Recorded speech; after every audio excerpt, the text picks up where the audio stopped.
Hello there, I'm Tillian, and I've been making video games for a while now. I've gained lots of experience, and I'm now putting it to use in this next generation, super advanced series of games that looks like this. Trust me, it'll look a lot better once I add the fog. Perfect. But anyway, I've been working on a series of short horror games using the PSX aesthetic that has gained a lot of popularity in the past few years. The game is called Horror Cartridge Collection, and if the name doesn't give it away, each short game will be presented in the form of a cartridge you can play.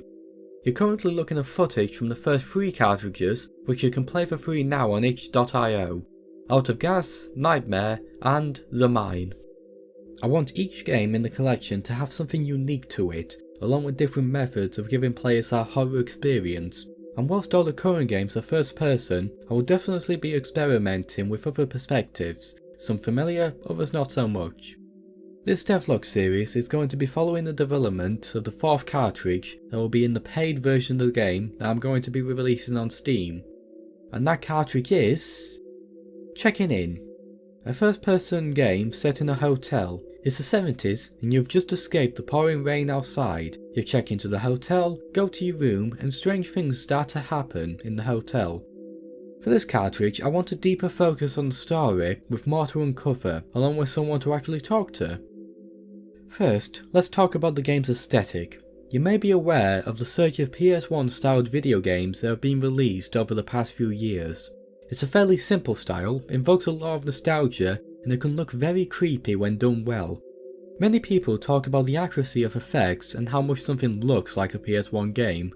Well, I'm going to say right now that I'm ignoring a lot of that. Whilst the limitations of the PS1 added a lot to the style, it also had parts that just made things suck. I love this low poly pixelated art style, but it gets bogged down in a bunch of stuff, so whilst I could spend a lot of time trying to make stuff fully accurate to the PS1, I'd rather spend that time making it look better and play better. There are also some things that will just make development much harder, such as the lack of dynamic lighting. Many PS1 games try to imitate dynamic lighting using vertex shading. A good example of this is the flashlight in Silent Hill. Whilst it looks cool, it's very limited in what it can do, and because of that I decided to stick with full next generation Unreal 5 lighting. That way I can do stuff like this. I'm going for a mix of PS1, N64, early 3D PC, and Nintendo DS, combining parts of them all together to create this kind of style, so whilst it's not actually faithful to a PS1 game, it will have the same general look. So with that out of the way, before anyone starts leaving comments on how the PS1 does not actually support games created in Unreal 5, let's talk about the actual building of the environment for this cartridge.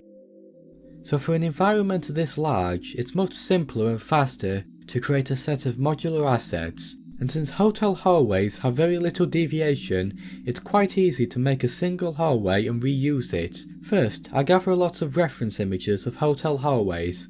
From this I can choose the elements that I like and want to put into my own design.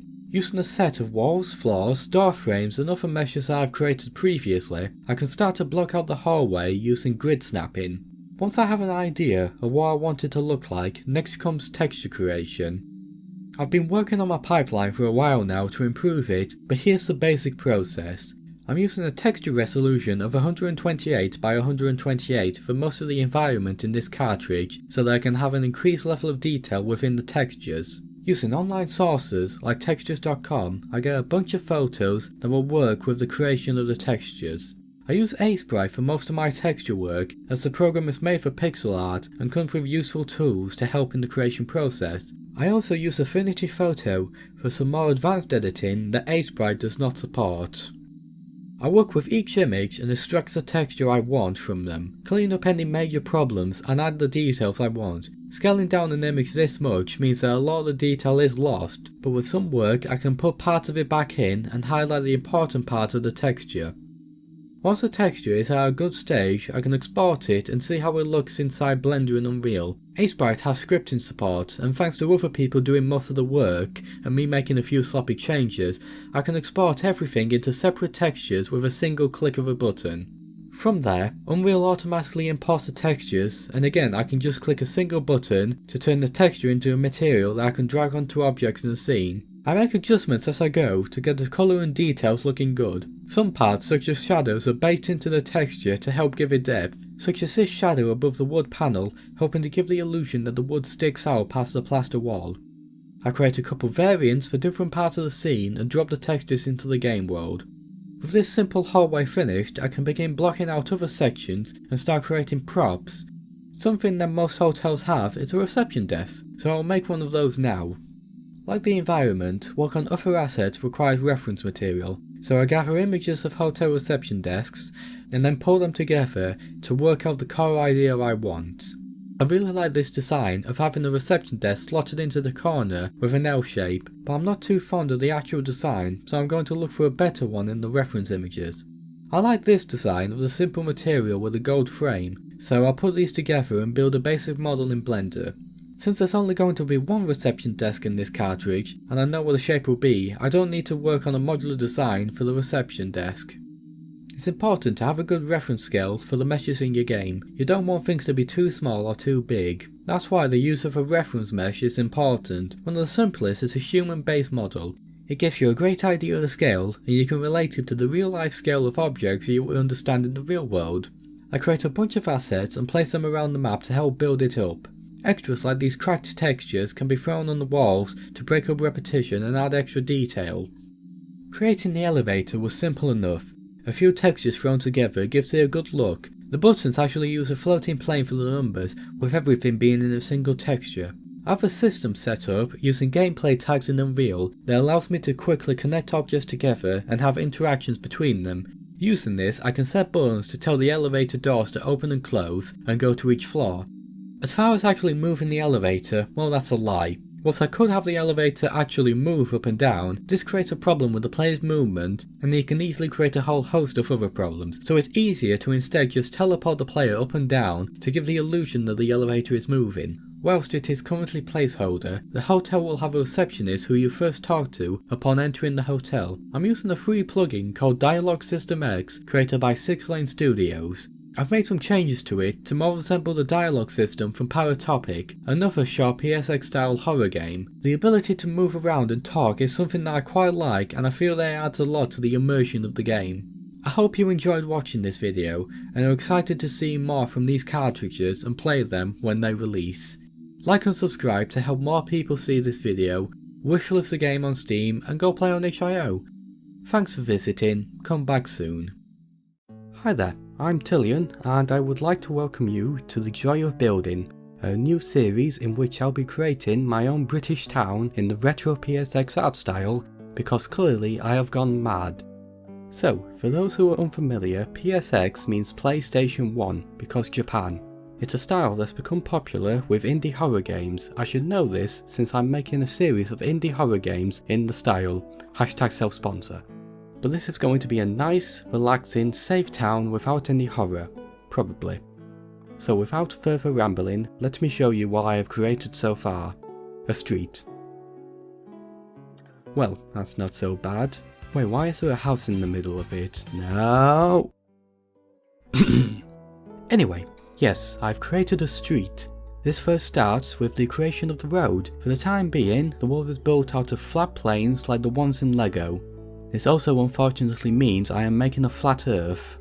I create a straight road and use this as a template to create a turn along with a 3 and 4 way junction. With these I can snap them together and create a simple layout with no major issues. I'll improve that later with better curves. With the road laid out, I can create some houses. So I took a photo of an actual English house and crushed it down into a cube and turned that into a house. And the result is just terrible. The bricks have forgotten how to be bricks, the lighting is not great, and it will be a massive headache to make any changes like moving the windows. Not to mention, I would need to take lots of photos of houses and that will probably get me put on some sort of list. So instead, I built a modular design with cut out windows and doors that I can move around to create many different designs. For now I have this semi-detached house made. It does not have a great amount of detail right now, but I can add more to it later. Speaking of photos, I need a lot of them, and most of the amount I can find online that are usable is poor. It just so happens that I live in a British town. Well, look. And although I don't have one of those fancy cameras that cost £2,000 and have a UI from 2002, I do have this, a Nokia 5 phone from 2017.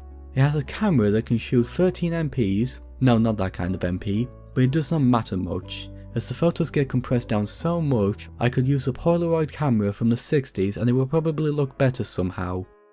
So I went around town taking photos of everything, and now I can use them to create assets for the town, like this little post that tells you where the gas pipeline is, useful for stealing gas if you're running low. Some other stuff too, like an electrical box and a red telephone box. These days is more likely to contain a defibrillator rather than a telephone, but let's just pretend the town is scared of the future.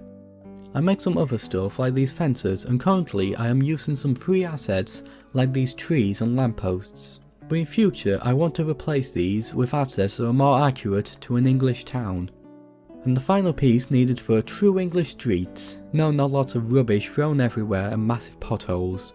No, it's a street name sign. And what better name to use for the town's first street than First Street? I promise the names will be better in future. Speaking of names, I want to get you, the viewer, involved in this series. It's humble beginnings, so there's like 5 of you still watching, but you can help shape the town. Leave comments below or join the Discord server and tell me your ideas and suggestions for future builds, names of streets, and the grand prize, what to actually call the town. I hope you all have great ideas and that YouTube's automatic comment flagging system won't explode. Thank you for watching, and see you in the next episode that will be released at some point in the future. Unless you're watching in the future and a ton of episodes are already out, in which case you better catch up and get involved. For fun, here's some stats on how the project is currently going along with a top-down view of the map. Thanks for watching till the end, bye.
Let's play.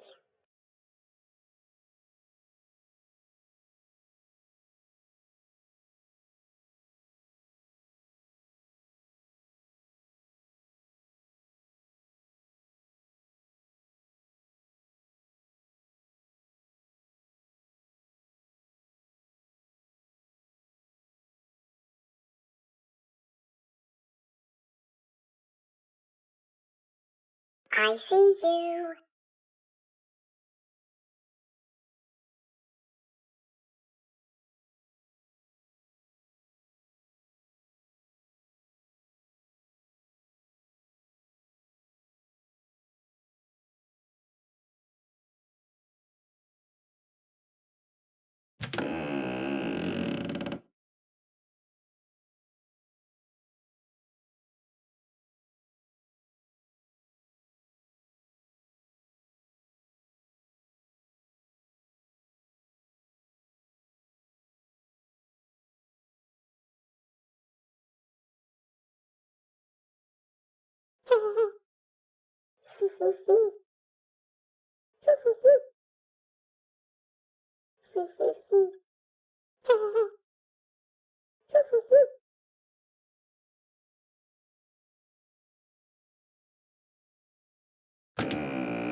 Bye bye.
Whiskey. 1. Echo.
Nest Alpha Dash 3. This is Eagle. Stand by. Message follows. Break, break.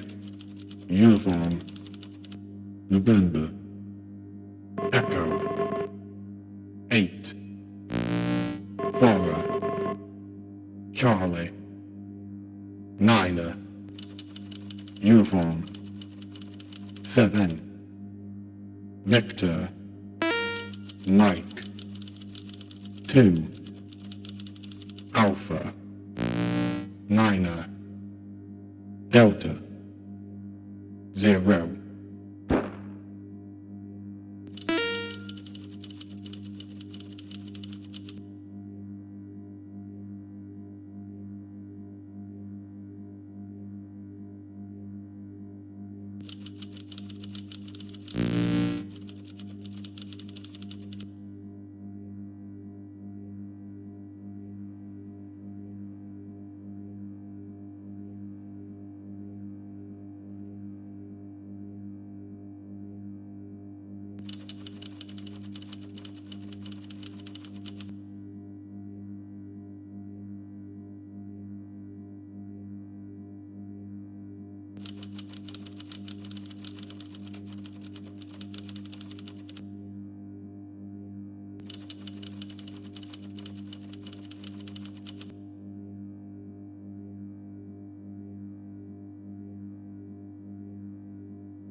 Nest Alpha Dash 3, this is Eagle. Stand by, message follows. Break, break. Sierra. Romeo. Golf. Mike.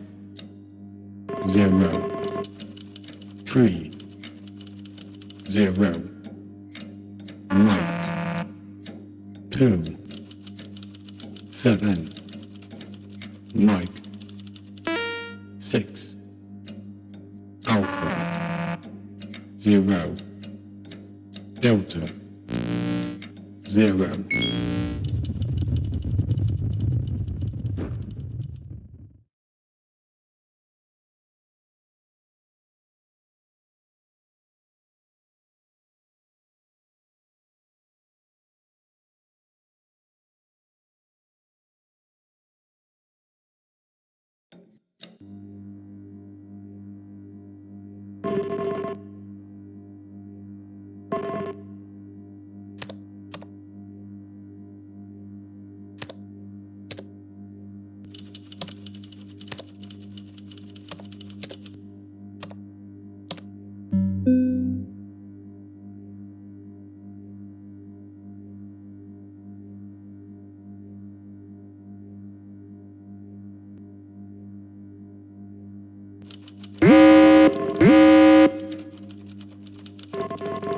Nest Alpha Dash 3, this is Eagle. Stand by, message follows. Break, break.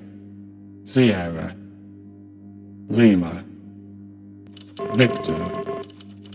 Juliet. Flora. Quebec. 2. India.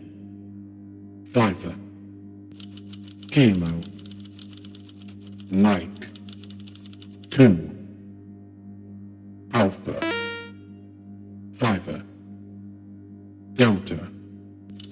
Fiver. Negative. Perform your duty, soldier. You will be shot for this. Do not turn off your console.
Nest Alpha Dash 3, this is Eagle. Stand by, message follows. Break, break.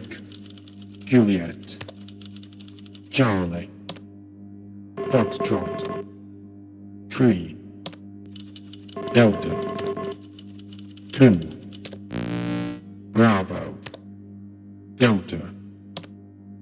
Golf. 6. Mike. Fiver. Alpha. 2. 6,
So, your game lets players collect items, but what happens if you try to pick up an item that's under another item? Well, this. We don't want that, so let's fix it. All the information for an item we can pick up is stored inside a blueprint actor. Here, we can create code to dictate what happens when a player interacts with the object. Trying to get the object to automatically detect anything on it would be a nightmare to program. So instead, let's just manually tell the object what's on top of it. To do this, we create an array. Let's call it actors on top. We made the variable type actor so we can select any blueprint actor in the game. Click on the eye so we can edit the array for each item in the game. In the editor, we can select the item on the bottom, and under actors on top, we just click the plus icon to add an element to the array. We can then use the picker to select all the actors that are on top of it. Just like that, we now have a list of all the actors on top. But that was the easy part. Inside our blueprint, we now need to go through this list and check if there's any actors on top. We do this using the for each loop. It takes the array and goes down the list, doing something for each item on it. In our case, we want to see if that item actually exists, since when we do pick up an item, we delete it from the game. We just ask if the item on top is valid. If the item does exist, we can add this bool variable. Let's call it can't pick up. So if an item on top does still exist, we set can't pick up to true. And once we have gone through every item on the list, we then check if can't pick up is true. If it is, then we still know items exist and we should not be able to pick up the item. So we just show some text saying we can't pick it up. To stop the system locking up, whenever the player does interact with the item, we reset can't take to false and check the list again. That way it can stay false if there are no items on top. It's simple code, but it works. For bonus points, we don't even need to check the entire list. It doesn't matter if there's one item on top or 100, so we can replace the for each loop with break. That way, when we do find an actor on top, we just tell the system to stop checking the list and move on to the next step. It saves maybe a fraction of a millisecond here, but if you have a list with hundreds or thousands of items on it, you'll be thankful for everything that allows you to stop checking the list early. Hope you enjoyed this short insight into game development. Check out my game Horror Cartridge Collection in the links below, and stay tuned for more videos in future. Welcome back. Eternal Storage has the player clearing out an abandoned storage unit that they have just purchased. In this process, the player finds a lot of junk that's worthless. Now you could just throw this stuff into a garbage truck, or maybe even donate it, but where's the fun in that? So instead, let's light it on fire. To achieve this environmentally friendly goal, we need somewhere to set this trash on fire. Since the game takes place in a large storage unit facility, why not have a sort of furnace/incinerator room with a large unit that trash can be thrown into? I found some reference images, and after a bit of modelling and texturing, I now have this furnace model. The door is a separate model that I can animate opening and closing in the engine. I just drop it into the room, and now I have to add some code to get it working. Luckily, I already have a master blueprint with functions for the player to interact with, so I can just create a child version and slot the mesh in. I can then add the door and create a timeline to animate the door. My original plan was to simply have the door hinge from the top and open. However, this created the problem that it would hit the player in the face when it opened. This is not a desirable outcome. So instead, I added some arms and reworked the animation so now the door pulls outwards and then rotates upwards. Just watch out for when it closes. Now the furnace can open, we need to put some stuff into it. My first attempt did not turn out too well. I added a bunch of meshes of this cardboard box, arranged them inside the furnace, and then wrote some code to make them visible based on how much stuff the player was dropping into the furnace. It worked, but it had two big problems. One, I had for some reason not accounted for the fact that a storage unit would contain more than just cardboard boxes. And two, because of how I built it, space inside the furnace was limited. I could not have meshes on top of each other without creating a system to add the meshes in a specific order or only choose a mesh if another mesh was visible first. This was a lot of hassle, so instead I threw out all the boxes and simplified the process. Instead of having lots of separate meshes to represent the junk, I would have a single mesh to represent it all. So I created this mesh of a trash pile and threw a texture of some actual trash onto it. But just having this mesh appear is no fun, so let's add some juice. No, not that kind of juice. I mean the kind that adds feeling and extra detail to a game. And to achieve this here, why not have the pile grow to simulate more junk being added to it? Now I could create a bunch of different meshes to give a good simulation of this, however I'm lazy. So instead, I just changed the scale of the mesh. The system first checks how much junk you are throwing into the furnace, and then every 0.2 seconds, it scales the mesh up until it reaches a value determined by how much junk you've thrown in and then stops. Now let's see how that looks, and yep, that's fine. To fix this slight issue, we just need to add a clamp to the scale value. That way, the game cannot make the pile bigger than a set size. The added benefit to this is that we can have a different clamp value for the Z-axis, so the pile can grow more vertically. Once all the trash is being added, we can just play the open animation in reverse, but just having the trash disappear is boring, so let's simulate it burning. First, I added this bright orange light inside the furnace to simulate a bright flame, but slight problem, when the furnace is closed, you can't see this light. I'm sure that won't cause any problems. Some nice ventilation holes. But now the light can be seen when the furnace is closed. I use another timeline to simulate the flickering of the flame and add some code to make the light turn on and off when the furnace is lit. I have some fire particle effects by markers that I purchased a while ago, so I can just drop them in and have them appear as well. But the biggest thing to sell the idea that the trash is burning is to add some fire sound effects. For this, I go to freesound.org and search for the finest public domain sounds available. After getting a few of them, I combine and tweak them in Audacity to get what I want. For the furnace, I am using two sounds. The first is just a basic sound of fire burning with some crackling sounds. But the second sound is for when the fire first turns on. I want a strong whooshing sound to make it feel like the inside has been engulfed in flames in less than a second. So I add some more code and trigger the sounds. Putting it all together, this is what the furnace sounds like now.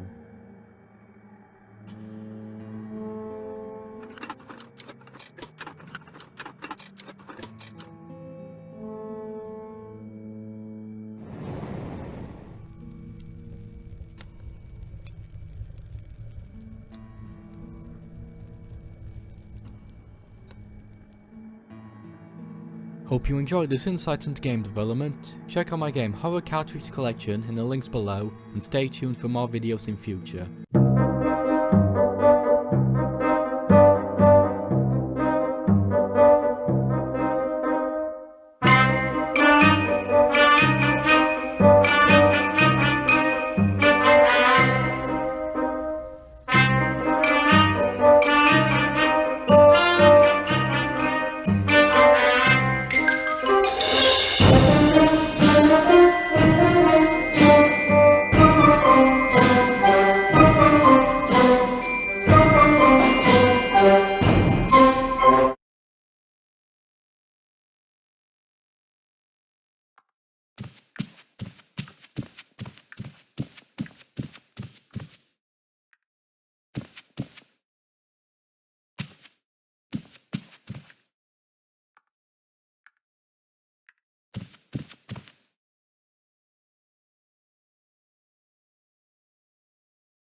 Hello there, I'm Tillian and my game has a problem. I spent ages implementing a dialogue system inspired by the one from Paratopic, but now it's working and you can talk to NPCs. There's a big issue. Can you spot it?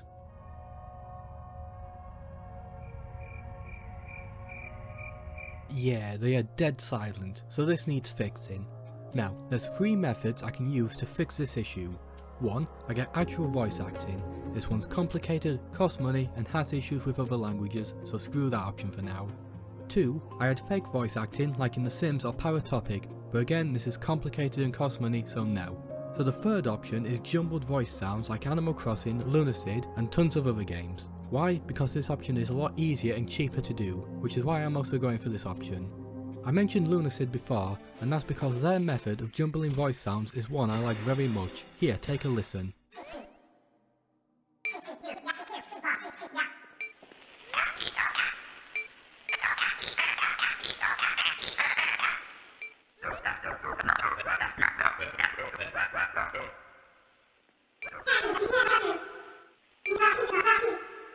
To better learn how this works, I cracked the game open and extracted the sound clips for the voices using a Unity game extraction tool. Here are some of the isolated voice sounds.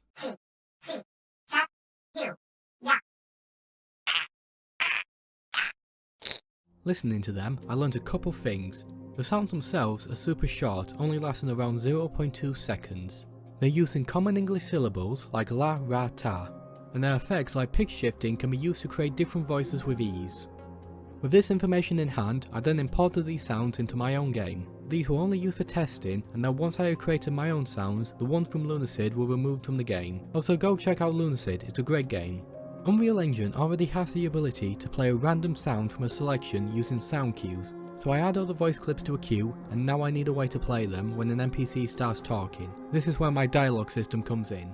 My dialogue system is a merger of not yet dialogue plugin system and proto-animated text. With this, I can print dialogue letter by letter, and an included function is being able to trigger an event when a letter is printed. So here's the function I created to play voice clips. First, I check if the dialogue has finished printing. If not, then 2 things are done. First, a do once node, which as the name implies will trigger only once until reset. This then plays a sound clip at the location of the NPC, along with some other options to control the volume and pitch of the sound. The function will then go into a delay node which waits between 0.12 and 0.02 seconds before playing another sound clip. I do this because the speed at which dialogue is printed can be changed from the settings of the game, so NPCs can end up talking a lot faster or slower, which does not sound great.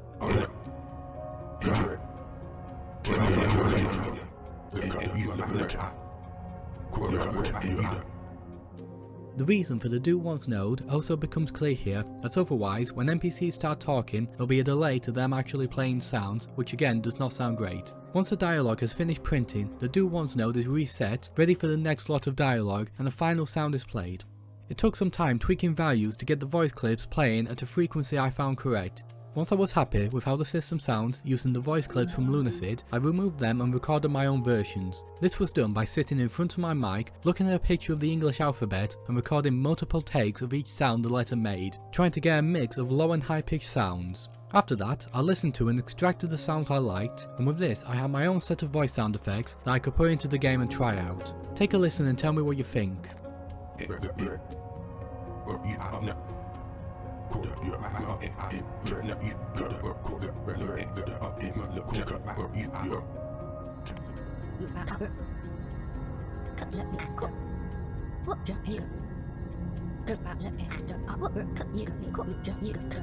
I hope you enjoyed this video. My game Horror Cartridge Collection releases onto Steam Early Access on the 23rd of April 2024, so check out and wishlist the game below. See you next time.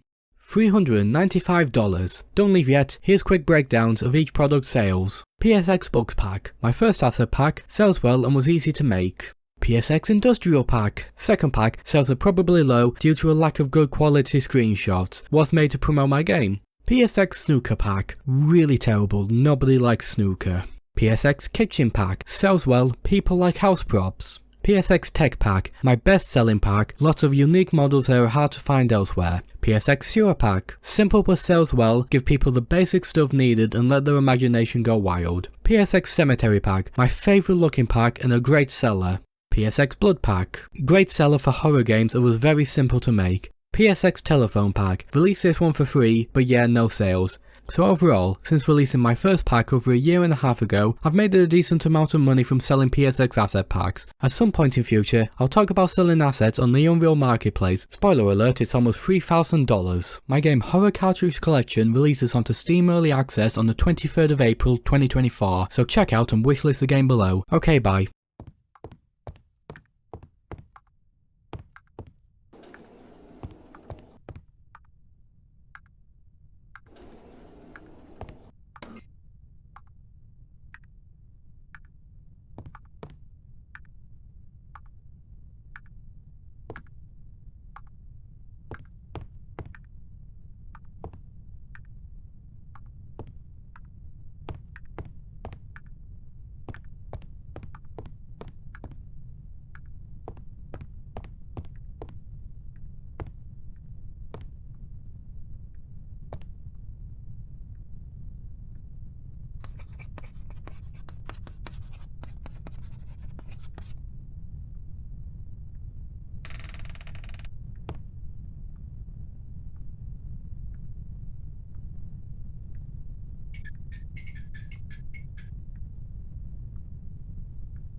You awake cold and afraid. Time has been unkind, as flesh clings to your bones.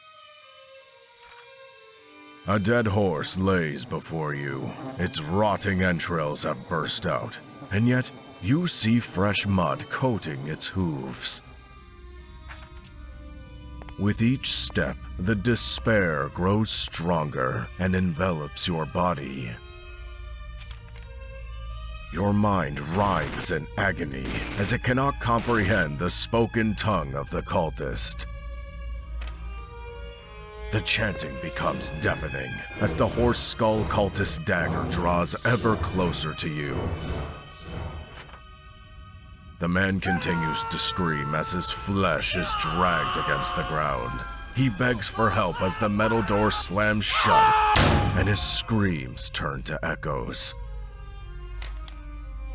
You know that if the cultists get hold of you, the suffering will be immense. With a swift movement, you produce the dagger and press it to your throat. You must resolve your fate. Coming soon to Horror Cartridge Collection.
Hello there, I'm Tillian and welcome to the developer's commentary for Out of Gas. This is the first cartridge that was created for Horror Cartridge Collection way back in August 2022. I wanted to start off with a really simple game that I could just build tons of stuff into for getting the ball rolling in terms of building the foundations. To that end, you may notice that this cartridge is like a theme park ride with set pieces as you progress.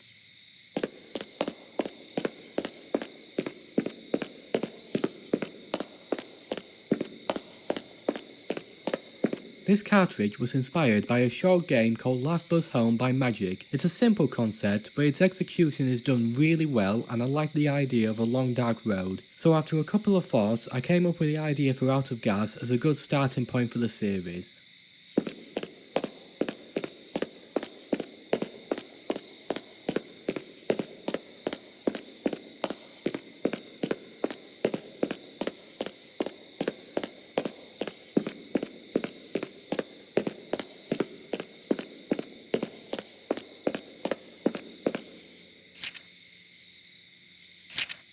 Because voice acting was not really an option at this time, I just used documents to give the player a bunch of information on stuff. The documents in this cartridge have changed quite a bit over the versions as I have new ideas for future cartridges. Future to me. They may already be out and you can go play them, who knows?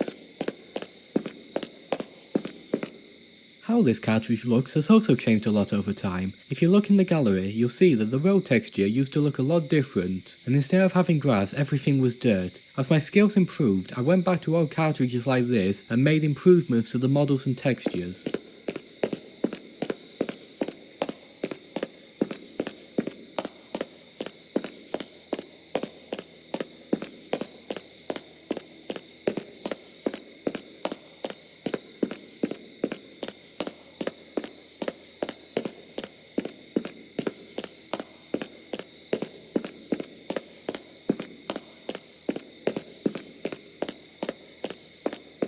Like the player's car, this taxi is from an asset pack of retro vehicles created by GG.net. I didn't have the skills needed to create car models yet, so I just used what was available online at the time. In the early access release version, blood was added to the other side of the taxi as a warning if players go around and find it.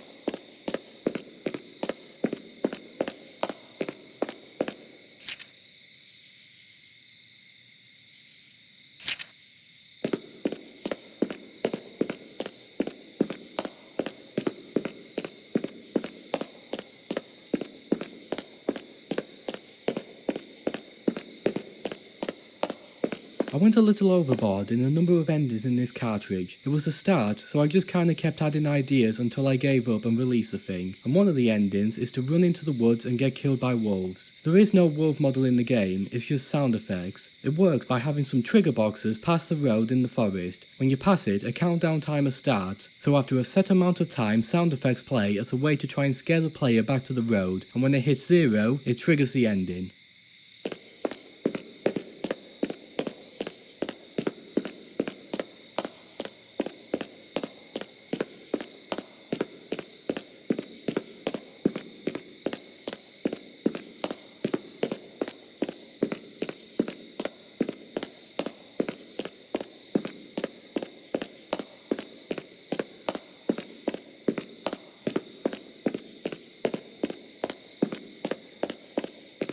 The first jump scare in the series. I found an asset for a retro hand and was inspired by the hand in the toilet from The Legend of Zelda Majora's Mask. So I created this event. The manhole is just a flat plane and the hand itself is not actually animated. It just moves and makes a swinging motion. It's very quick, so it worked well at the time.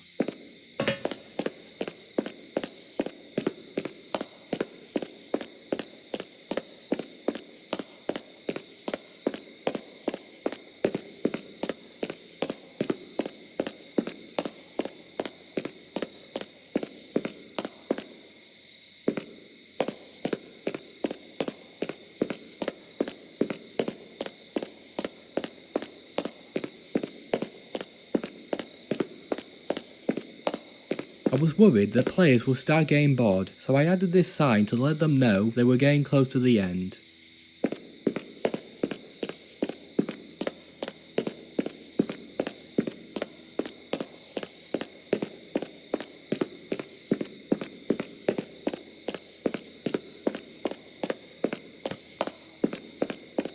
This lamppost is something that a lot of players seem to ignore. It has a trigger box around it so that when you get close the light turns off. The idea being that players notice this and then walk back and forth to make it flicker. After a few times it triggers a morph animation to make it deform. Working out how to get the morph animation working took a while. Like other parts, this lamp model was swapped out with a better version later in development.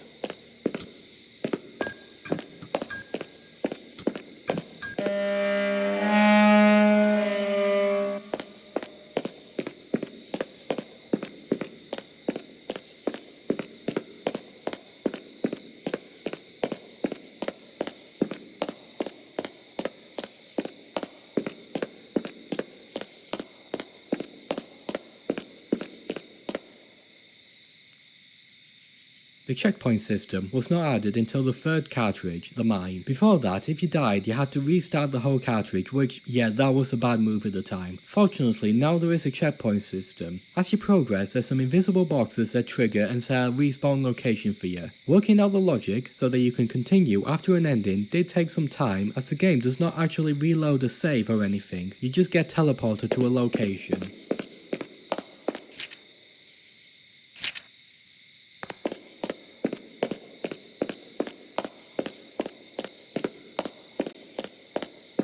I don't have a reason for why there's a pile of tyres here. I just had the assets and piled them up thinking it looked neat.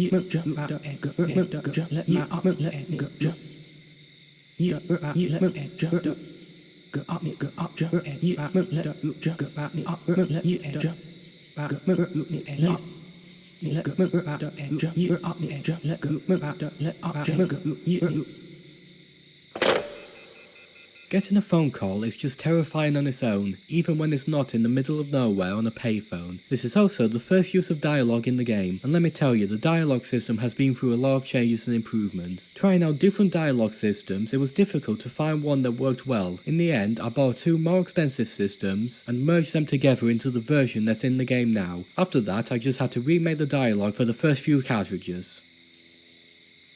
The way this phone call works is that each time you tell a lie, a counter increases, and what the person says changes based on if and how many times you lied. As for the old lady themselves, I thought it was an interesting concept that it's an old person that just beats you to death. The reason they fly up into the sky and then straight towards you is that it's just a flat texture of a silhouette, and because it's black, you can't actually see it with the fog, so I just made them go up. There's actually two of them, one in each direction under the road. That way, if you go back, you also get killed.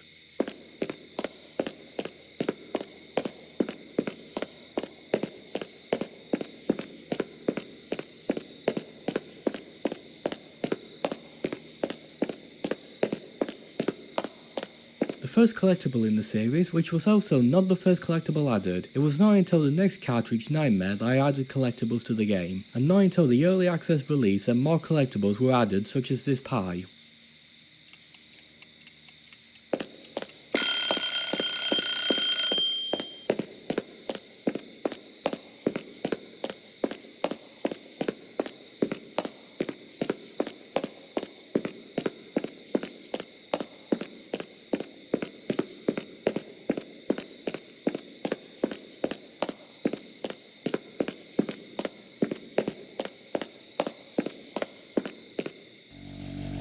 The van was another asset included in the car pack, but having something appear target from behind the player and actively moving towards them was an easy scare. In an early development version, there were ghosts inside the van. You can see some pictures of this in the gallery. The idea of ghosts trying to run you over is interesting, but the version I had created just looked ridiculous, so they were removed. The van itself is beneath the world and constantly playing its engine sound. When you go past a trigger, it just teleports onto the road behind you and starts moving forward. After some time, when it has moved past you, it just teleports away again.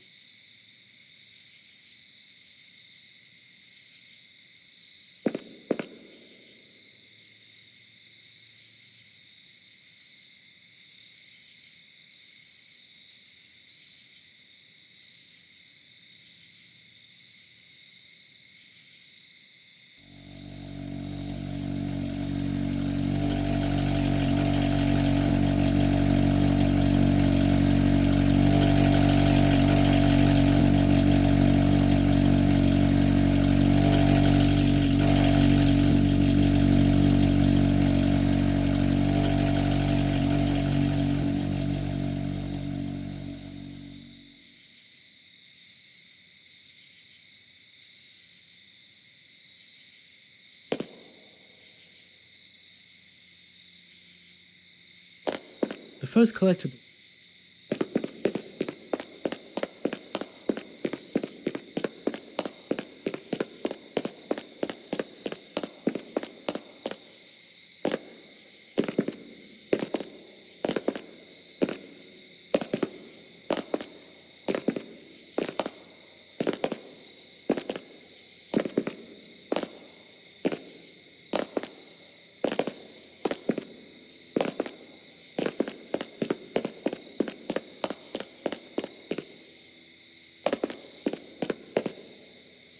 Just a little something to add to the mystery. How did the van get past if these cones are in the way? Also, why are the cones here?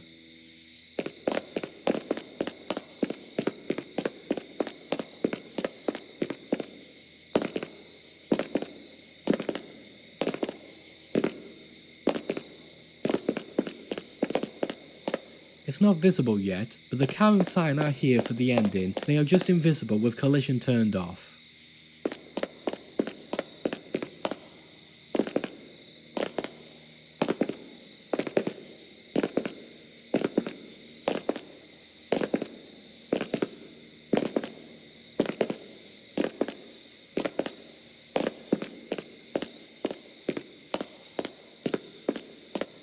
It's not visible yet, but the car and sign are here. It's not visible yet, but the car and sign are here for the ending. They are just invisible with collision turned off. It's not visible. It's not visible yet.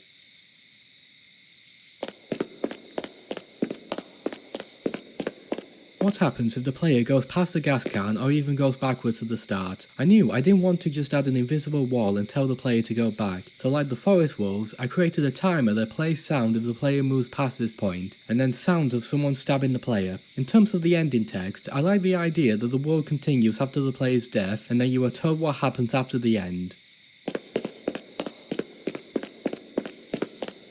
It's not visible yet. It's not visible yet. It's not visible yet. It's not visible yet, but the car and sign are here for the ending. They are just invisible with collision turned off.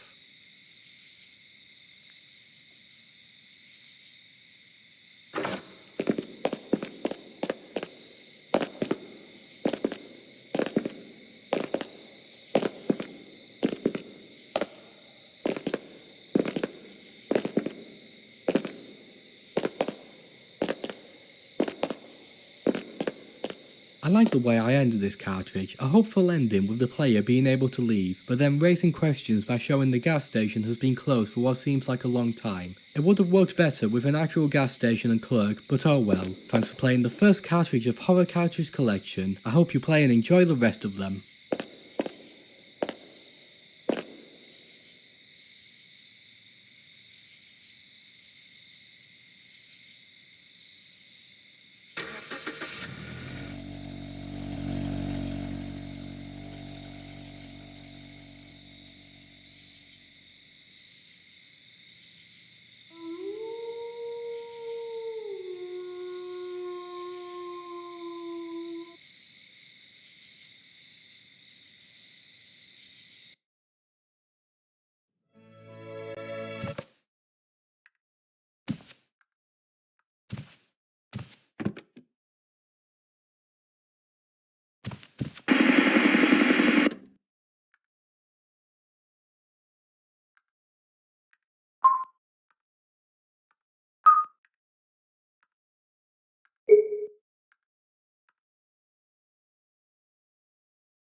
Hey, I'm Tillian and this is the developer's commentary for Nightmare. This is the second cartridge in the series. So the original plan for this one was to try out using an asset pack of top-down sprites that normally would be used in something like RPG Maker, instead adapting them to 3D. I'd have to say they worked out really well and gives this more cartoony look, which I added to with the outline effect.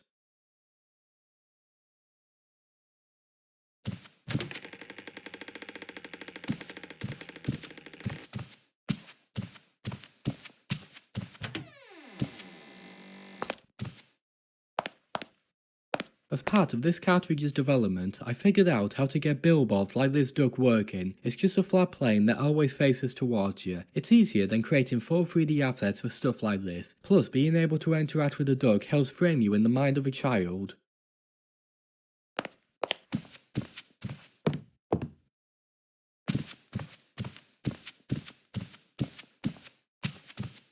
The original plan was to be Christmas themed, with you being chased by Santa, since the pack came with a bunch of Christmas related stuff. However, that plan ended when Christmas came and went, so instead I reworked it into a nightmare and added a weird looking monster thing.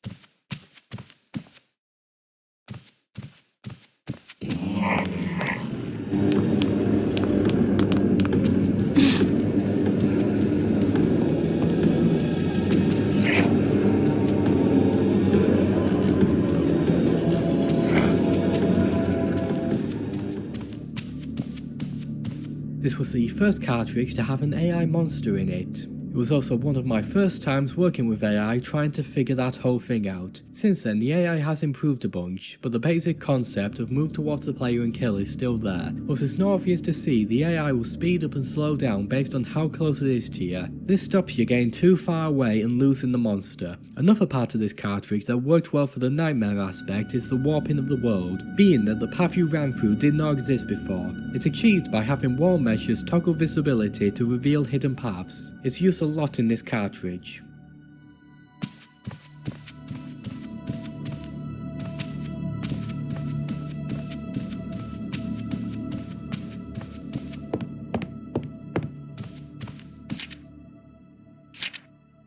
Originally, this document and the other one were just repeating the same word over and over, but later in development, this new system was added to dynamically scramble the letters. The system works by repeatedly triggering an event that takes the original text, and depending on the weight value I can set, it goes through each letter and changes them to a random letter. This effect works really well, and helps add to the idea that you're in a nightmare, since apparently you can't read text in a dream.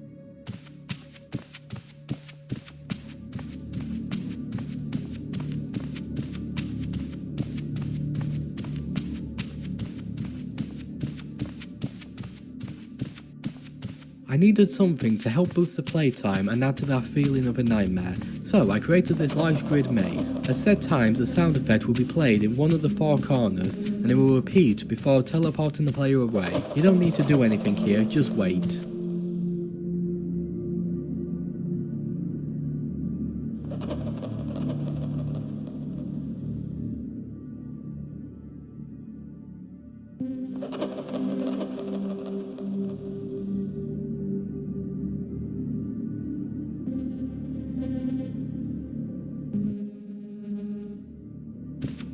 For more of the world bending, I created this long curved hallway giving this interesting look that helps distort the world. There's nothing at the top, but you can go look using no clip.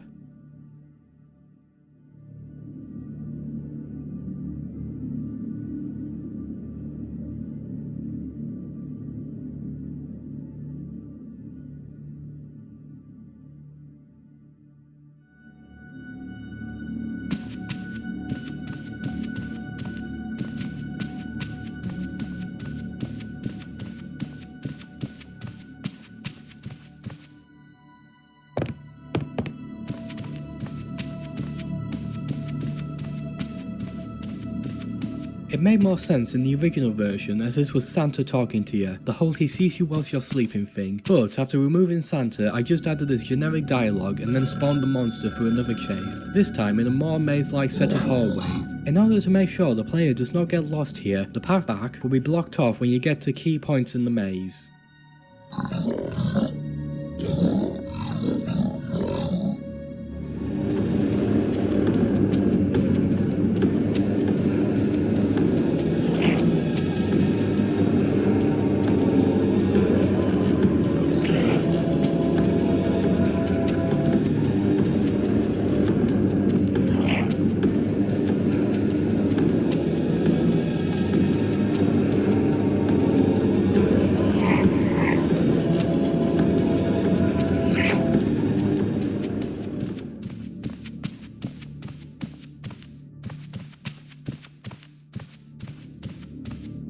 I contemplated trying to make the direction of gravity change for this to work, but that was too much effort, so instead the player just walks on the wall here.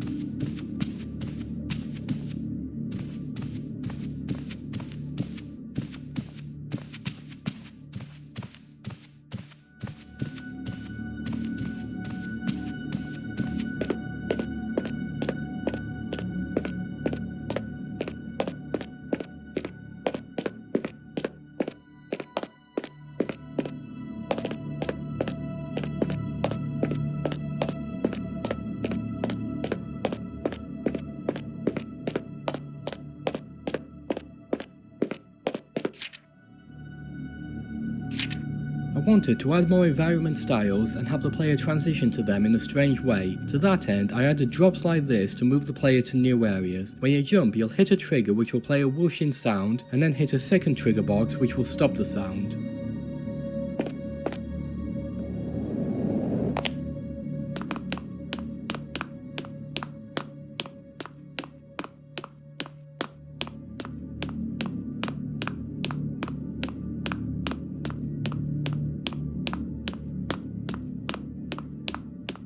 The asset pack also included this creepy looking mask, and one of the things I'm sure many people have had in nightmares is the idea of people staring at you and laughing. So I added this large open area and had the mask start to appear and play a laughing sound. If you turn the fog off, you can see that the room is surrounded by stretched out walls. That's because the fog needs a mesh to cast onto, and without the walls you can see the rest of the level.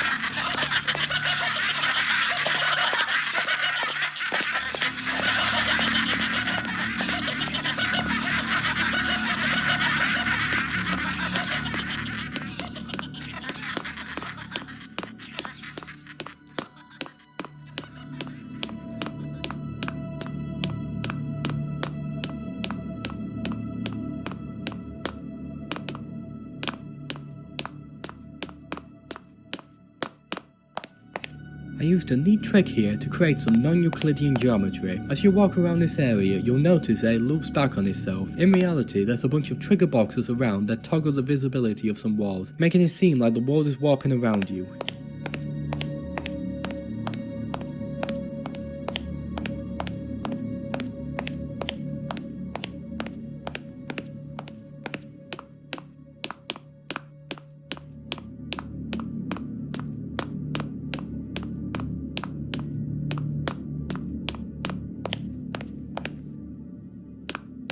Another bit of distortion here. The floor is separated into two halves and all the props are attached to them, so when the floor starts moving, the props follow. The drop is some curved walls that funnel you down into the start of the next zone.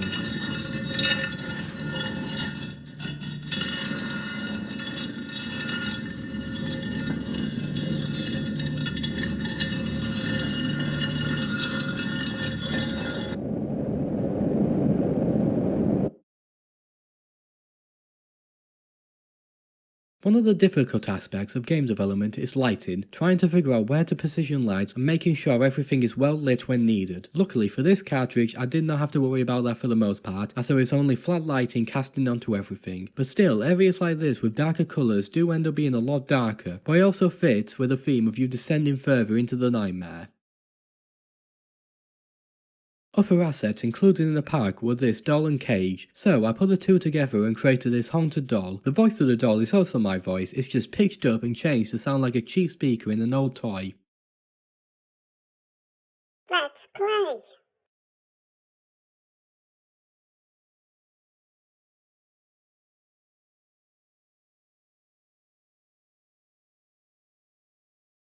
I see you.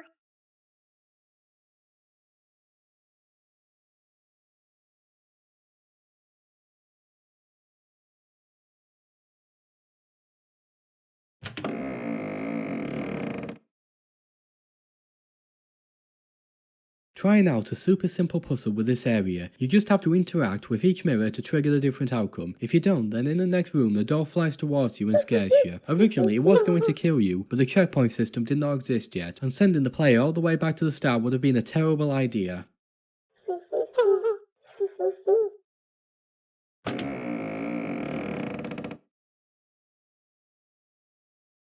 Bye-bye.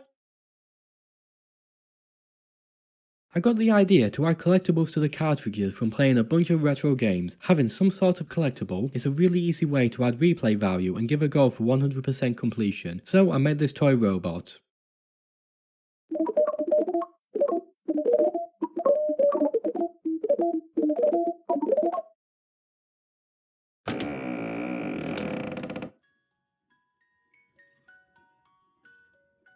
If you're making a horror game set in a child's nightmare, you gotta have a jack-in-the-box. I do wonder how many players actually get scared by this. At least the final chase also happens here, with the world changing back to the house as you run. Since the game will auto-end when you get back to the room, I'll talk some more here. The eye was inspired by a mod from Minecraft called Dimensional Doors. Something about that giant eye just creeped the hell out of me, so I created my own version of it. Anyways, thanks for playing Nightmare, hope you enjoyed it, bye.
Hello, I'm Tillian and welcome to the developer's commentary for The Mind. This is the third cartridge in the series, so let's get started.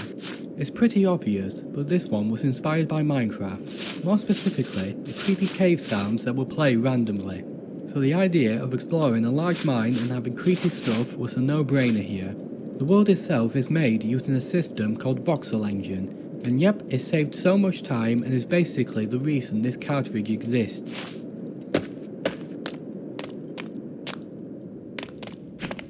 I thought about having the game start off with the player mining down into the cave, but that would have taken longer. I want to get the player right into the core of the cartridge as quickly as possible here. The torches also help give the player a better sense of safety that I can quickly take away. You may have noticed that you can't actually mine most of the world. That's because I never set up a system for that. Instead, I have these special blocks that I have placed all over the level, but they have some code on them so that at the start of the game, only about 270 of them activate and are mineable. The rest just stay as stone so you can't tell. When an ore block activates, it also randomly selects what type of ore it is. I can specify what ore each block can turn into, but yeah, there is a lot of randomization with this one. It was a key idea for this cartridge to try out a bunch of different randomization elements to help give better replay value.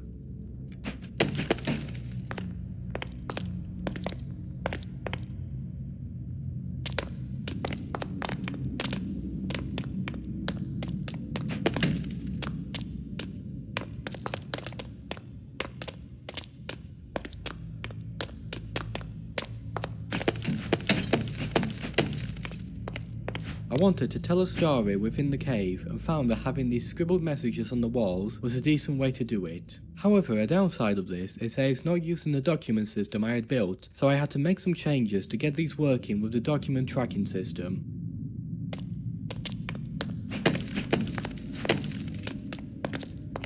You're going to encounter the first zombie soon. Adding the combat system and zombies took a lot of time and effort to figure out and get it feeling right. This is also the first cartridge to use the 3D character models from an asset pack by Ink Ribbon. At set locations, I have a trigger box that randomly spawns a zombie at a location ahead. That way, with each playthrough, the location of the zombies changes around. There's 18 spawn points, but it's limited to only 11 zombies per run.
I also tried out some sound effect settings for this cartridge and got this muffled sound of lava working well, a bit of foreshadowing for what's to come.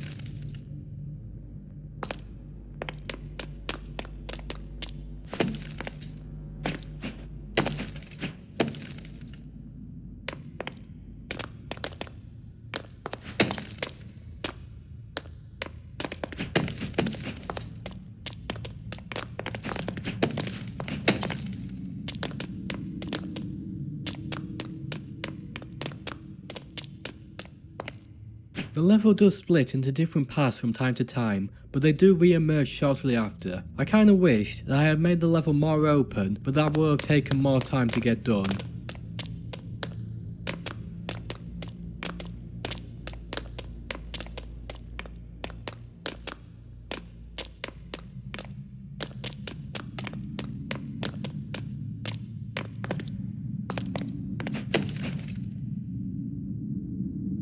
As I said in the intro, sound effects are important for this cartridge. The cave sounds play at random every few minutes, but stuff like the sound of someone else mining can play randomly at set points like here, a little something that adds to the tension of the unknown.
don't think anything in a mining game gives more tension than just a pool of lava, knowing that it's game over if you fall in.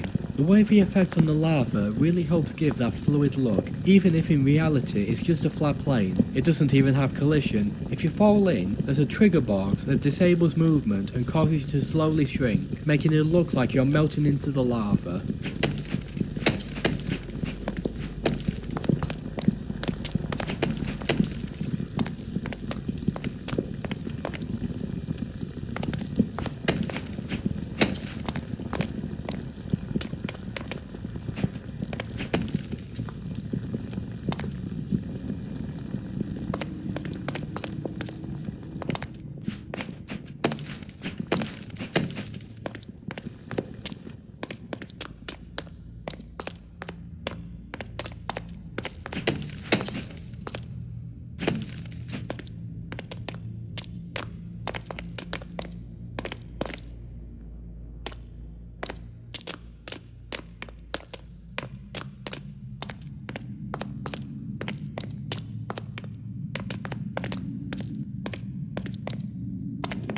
Another randomized element to add a bit of horror are a pair of glowing eyes that randomly spawn in set locations. As you get closer, the eyes glow brighter until they disappear when you're too close.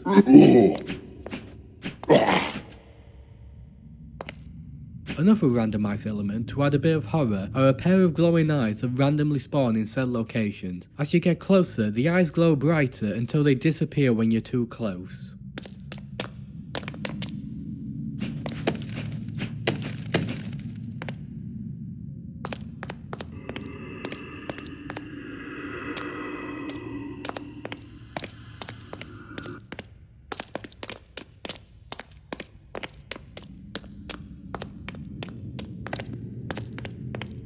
I knew that I wanted the player to become trapped in the mine at some point, and after building out most of the mine I decided to add it here. When you hit the trigger ahead, it just makes a bunch of blocks visible, plays a sound and spawns a smoke particle. It helps stop the player from going back to the start.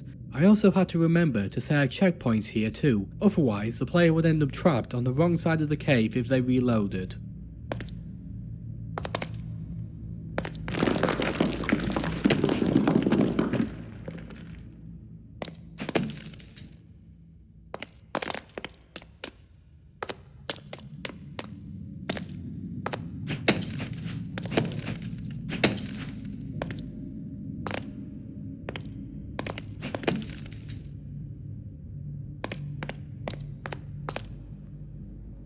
Having a live ravine like this really helps add variety to the mine. It also worries the player as they could fall to their deaths at any moment. Whilst making this ravine and the other one, I had to make sure that the walls sloped inwards only, otherwise the player can drop down onto a ledge and basically get stuck until they jump to their deaths.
I had already made the fence and wood blocks, so I decided to reuse them and make a sort of bridge to show someone else had already been here. I also added creaking wood sound effects that trigger if you walk over the bridge to make the player worry that at any moment the bridge could collapse.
Another idea shamelessly taken from Minecraft was the abandoned mineshaft, a more maze-like structure for players to explore. It does make you wonder why the miners did not take all the ore out of the walls, but oh well. The rails were also a struggle to make. Originally, each rail had a different texture. It looked better, but when special rails like the 3.0 were created, it was a struggle to get it looking correctly, so I opted instead to make both sides the same. It still took far too long to make the rails, but I'd say they at least turned out well.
It's a blink and you miss it, but as you pass here, a zombie in a minecart speeds past and then disappears, so another jump scare for the game.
It's rare, but if you manage to lead a zombie here and then hit it, you can knock it into the lava. I added this after hitting a zombie into the lava only to watch it just walk towards me again. Setting up the system so it would kill the zombie also took some time to figure out. Platforming over the lava was also something quite fun to add, and the go door on the other side gives players the incentive to do that.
It was also around this time that I added the crouch system to the game, so I made this 1 block tall area for the player to go through. I wasn't sure what to have at the other end, so I just decided on a small area filled with ore.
For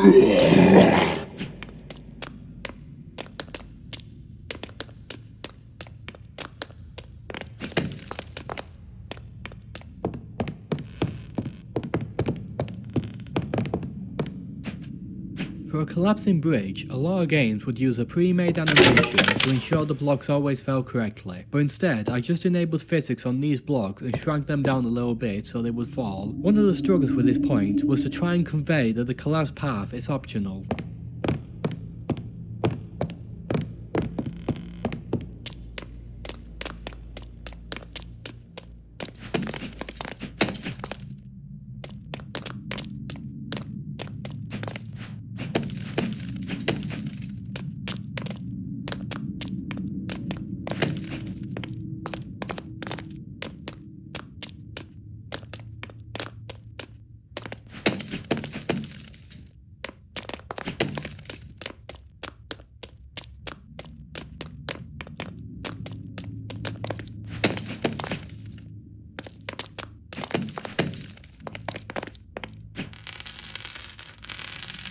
Whilst coming up with ideas for collectibles for this cartridge, I had the idea of finding a gold coin. The texture is from a Belgian franc and the face is Albert II.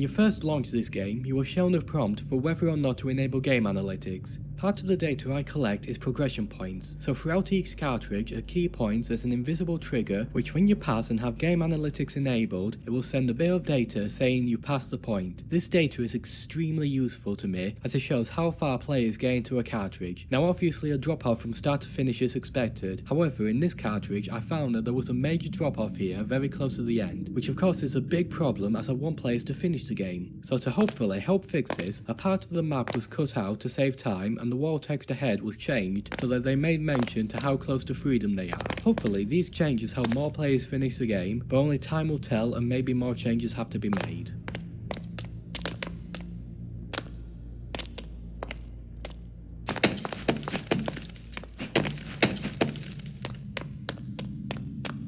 As I've mentioned many times, a lot of this cartridge is inspired by Minecraft, and another part of that is the idea of exploring a cave and suddenly finding an area filled with lit torches that you're sure you've not been to. That mystery and wonder as to who placed them and what at the end. Of course in this case it's just a ghost jump scare, but oh well.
here the tunnel transitions and becomes a smooth and mined out section with what seems to be a doorway, something to make the player question what's happening and how the tunnel ended up looking like this.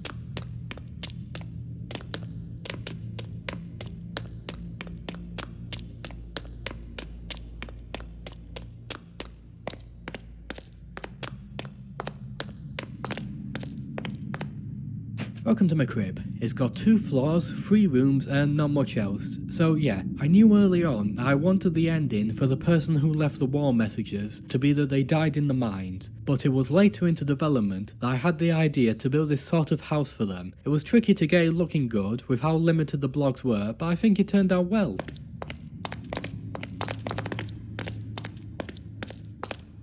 And here we have the dead miner. The model is the same as the zombie, and as for the posts and blood, they were taken from an unfinished cartridge set in a cabin in the woods. The idea being that you'd unlock a door and find them dead next to a revolver which you'd use to defend yourself. That cartridge may or may not have been finished by the time you're listening to this, so who knows, maybe go play it. I can't remember if I added the gold coin or the gold pickaxe first, but I liked both, so this was the first cartridge to have multiple collectibles. The model of the pickaxe has changed over time, with the original version being a 2D picture, but it was upgraded to a 3D model later on.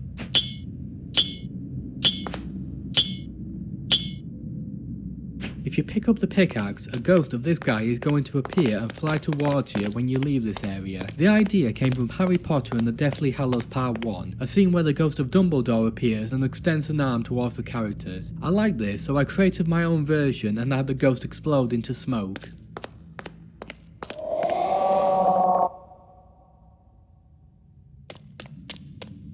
I knew that the player would need to mine to escape, as otherwise the dead miner makes no sense. So to do this, I decided to create stairs up and have the player mine ore in order to get out. Because there was no system set up to mine normal blocks, and the rest of the game reinforces the idea that you can only mine ore, I had to make sure to only show all blocks for the stairs, otherwise the player might think the path ends.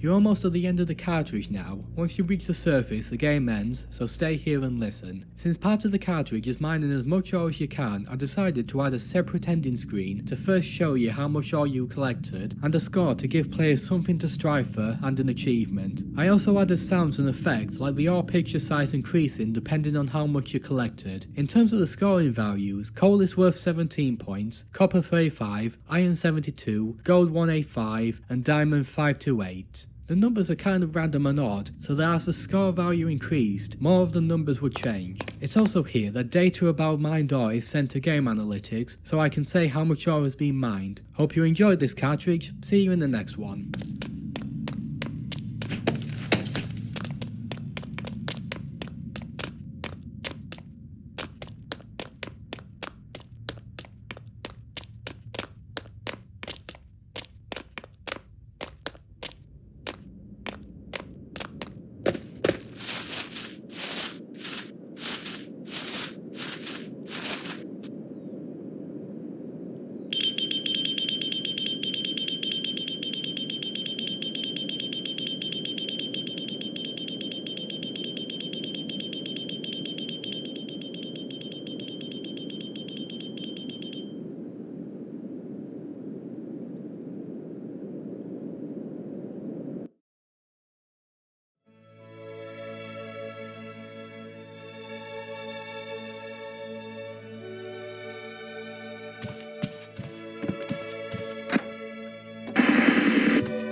Hello, and welcome to the developer's commentary for M.A.D. It's probably best that you turn the light on and don't log in, so get some popcorn and enjoy. This is the 4th cartridge released, and the first in the micro series. I had the idea to make a few very short cartridges to explore a more specific story or gameplay idea. This one was also originally released as a paid game for a whole $1 to see how well it would sell. The answer was no, unfortunately, but it's here now.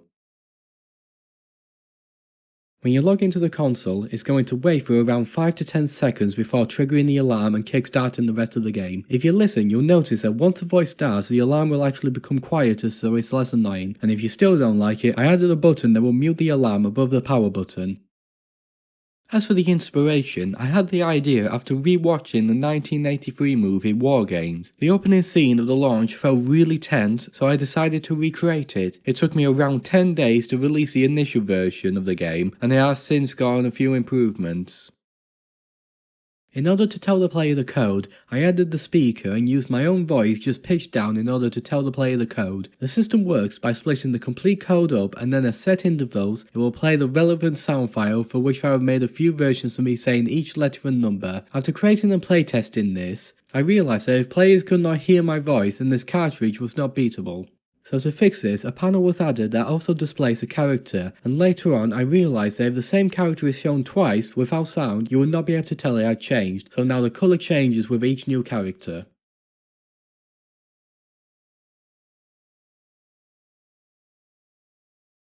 Once you have the code, you can then just interact with the M.A.D knobs, which will check if the code you've entered is correct. As for the authentication identification screen, based on the difficulty you select, it's going to generate a bunch of scrambled versions of the original code and one correct version, with harder difficulties generating more scrambled codes and changing less characters, making it harder to find the correct one. Again, the code you get from the authentication validation panel is also random. To keep each playthrough of this cartridge unique, the codes are randomly generated at the start of the game. To log into the terminal, a random password is created by generating 10 random letters and numbers, then showing them to the player and checked each time you input a character to see if the code is correct. As for the main code you're given by the voice, it first generates 3 random letters, then 7 random letters and numbers. The final part of the code is a combination for the M.A.D knobs, so I always generate the letters M.A.D, but the numbers are random. Fun fact, the final character has no use. I never figured out what to do with it, and I didn't want to remove it, so I just left it there doing nothing. Once you have completed all the other tasks, you're then given a list of places to nuke, and you have to pick 3 of them. There's a list of 50 real-life cities of the Soviet Union along with the population numbers, and the game will randomly pick and display them for you.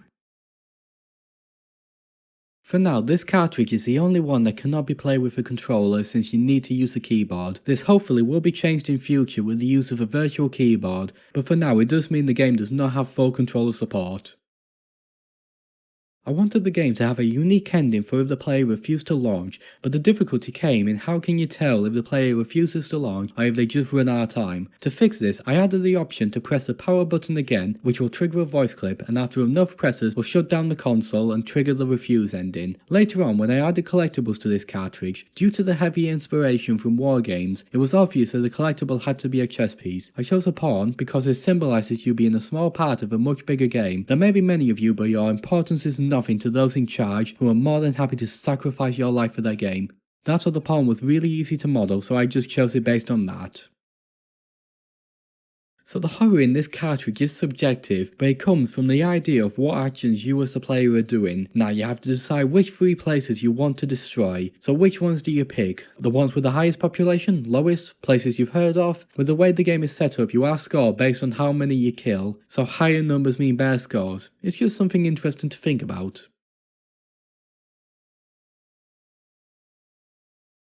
To keep each playthrough of this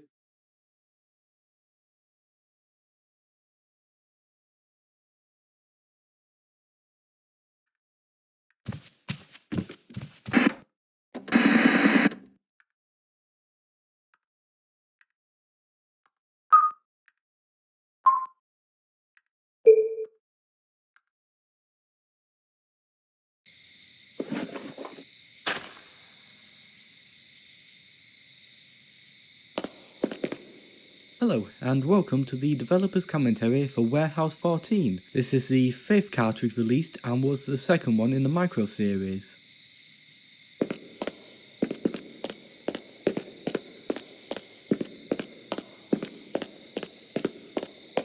Before making Horror Cartridge Collection, I had previously worked on a very similar idea that I called Compact Horror Disc. The same idea, except that it was in a realistic style. This environment is basically a recreation of the first level that I had never finished, as at the time it was just too generic and would have ended up being another low quality first person horror game with a flashlight, and I didn't want that, so I put the idea on hold.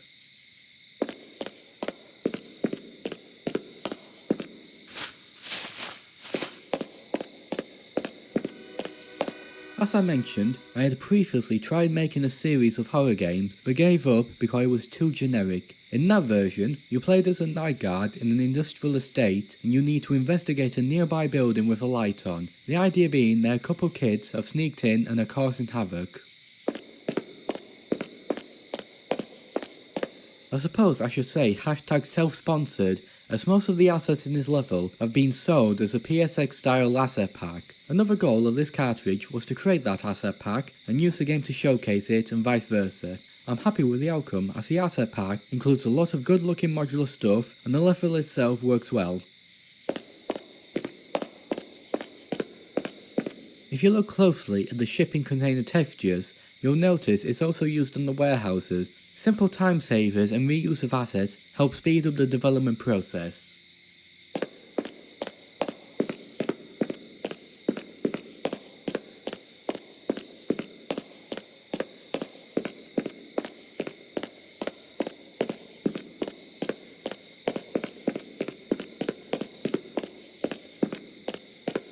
Post-processing is used here to make the whole screen white and blind the player. In the original game, you'd also hear the sound of someone climbing up the fence to escape.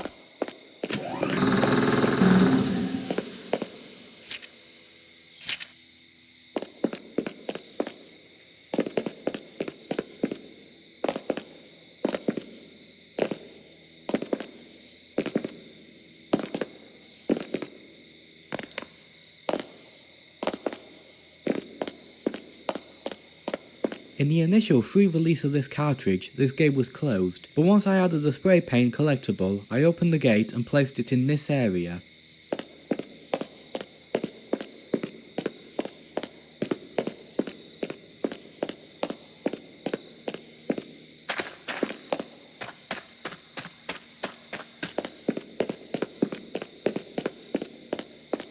When more collectibles were added to the game, I put this spray paint can in as a reference to the original version, which also had a spray paint can you could collect. The texture of the spray paint can itself is taken from an unfinished asset pack I had created of spray paint and other painting supplies. The text would read, "True Artist Branded Spray Paint."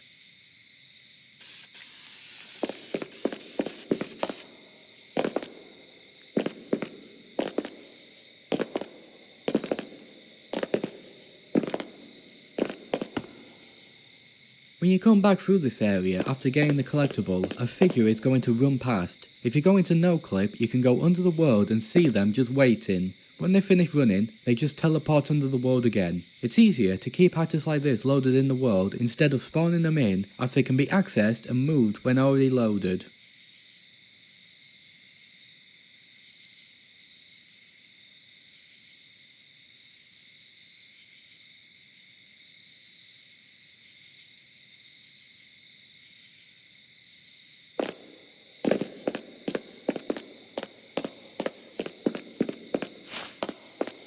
Just a bit creepy having a glowing red light and a door that suddenly closes as you get near. Due to the short height of this building, it would not actually have been possible for the door to rise up as it would go through the top. To get around this, the scale of the model is just changed. If you look closely before it closes, you can see that it's squashed.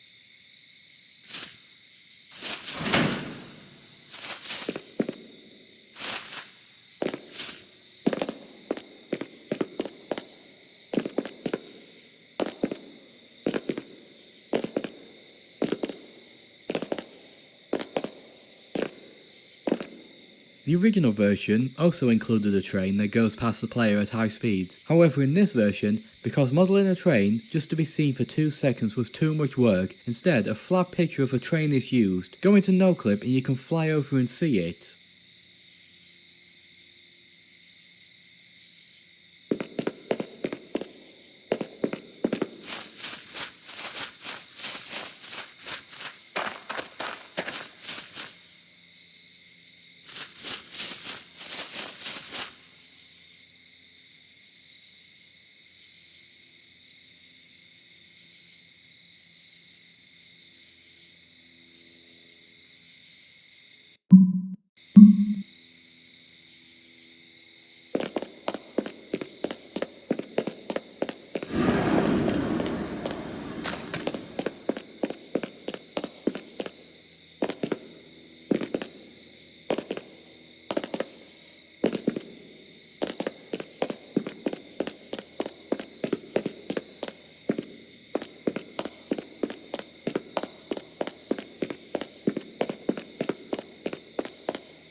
doesn't work too well, but if you look into the forest, you can see some human figures that disappear when you get too close.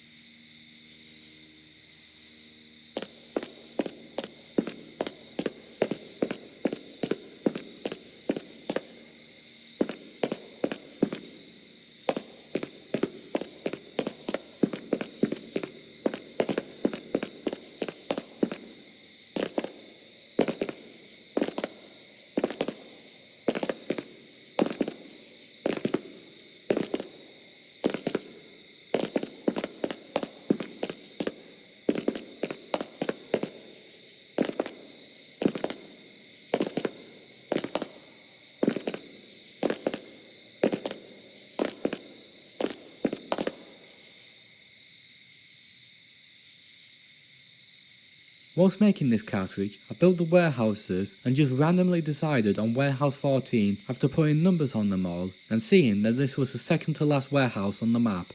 And while searching the name online to make sure it was not already used for something, I came across a TV show called Warehouse 13. Purely a coincidence that both have the idea of a warehouse containing something strange, but quite a fun one.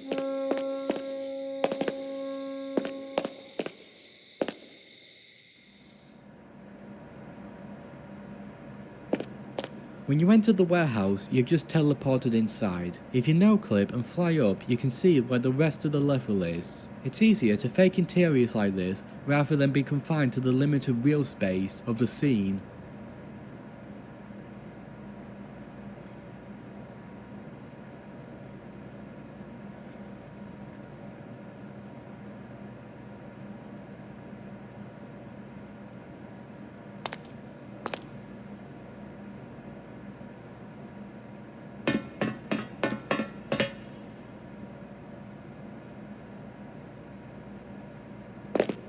I wasn't sure what to put inside the warehouse, as I did not want to spend a lot of time modelling tons of unique assets for the area, so in the end I just filled it with wooden boxes and created a sort of maze.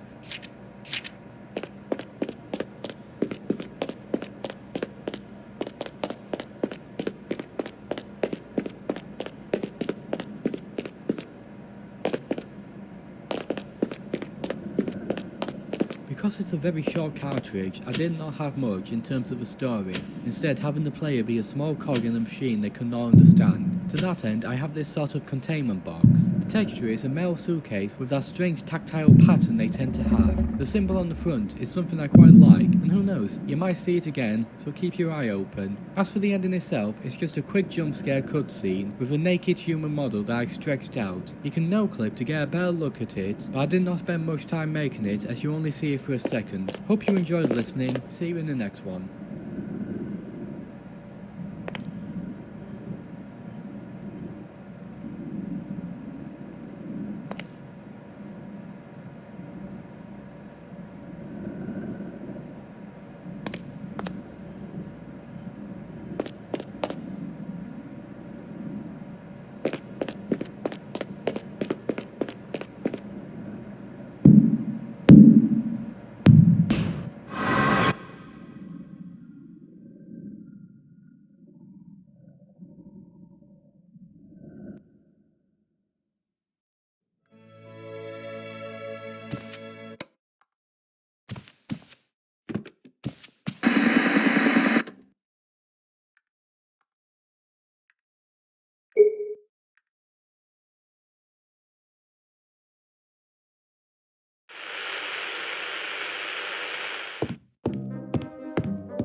Hello and welcome back. This is the developer's commentary for Santa's Workshop. Like M.A.D, it's best that you not clock in and just listen to these in a stress-free environment. Just don't tell Santa. This is the 6th cartridge and unlike Nightmare, was finished in time for a Christmas release. To convey to the player when they make a mistake, I added these 3 lights that glow when the mistake is made. If you go into no-clip and look behind this wall, you'll see that the lights are actually just flashlights. A quick method to save time making new models and textures.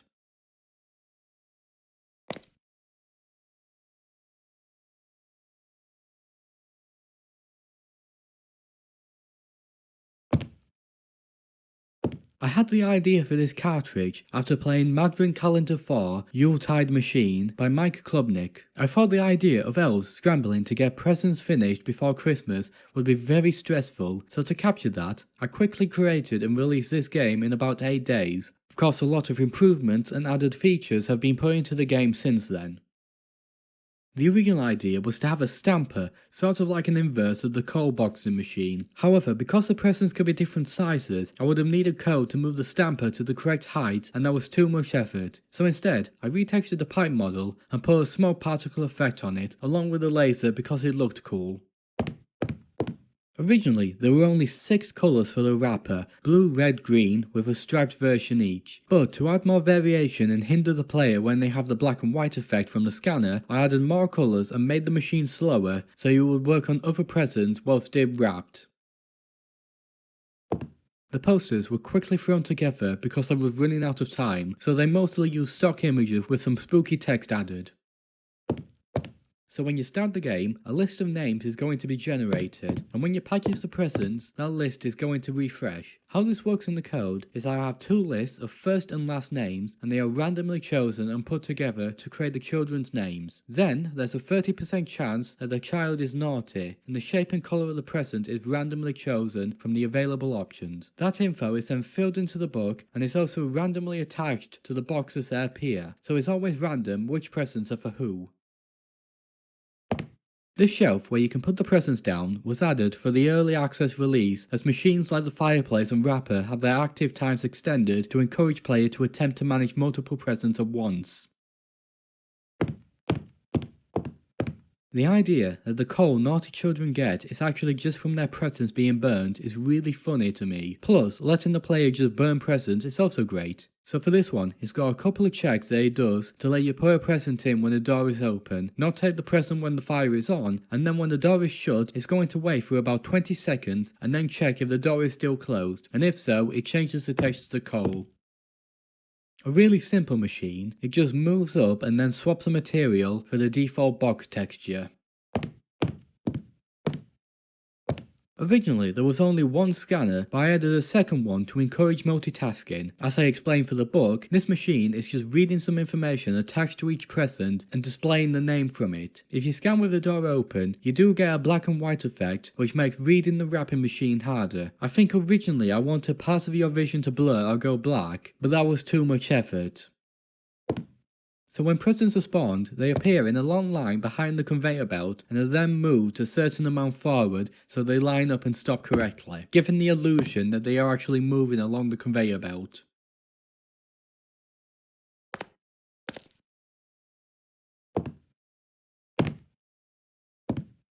The clock and separate handles that move were created for a hotel-themed cartridge that may or may not have been released since recording this audio. I just changed its colour from blue to red, and in the code had the time change from the options and check if it's midnight.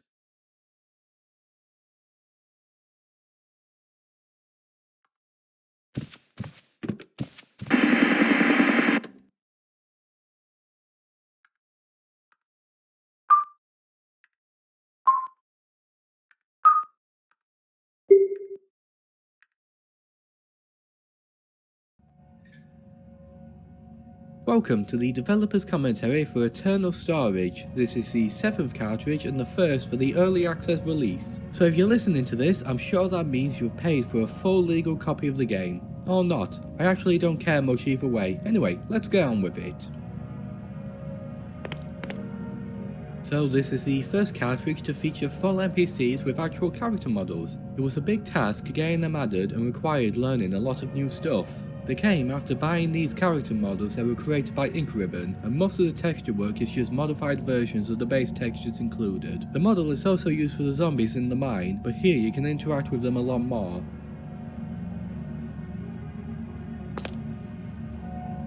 The dialogue system has changed a lot over time. The original version was very basic and had issues. That was replaced with a better version, but it still had big problems and I just did not like it very much. It was not until I found Not Yet Dialogue plugin system and proto animated text asset packs that I was able to merge them together and create a new better dialogue system that was inspired by the one from Paratopic. The system works much better, is easier to edit, and gives me options like triggering events from dialogue and showing responses based on variables I can set. It's a lot more versatile and should be put to a lot of good use in this and future cartridges.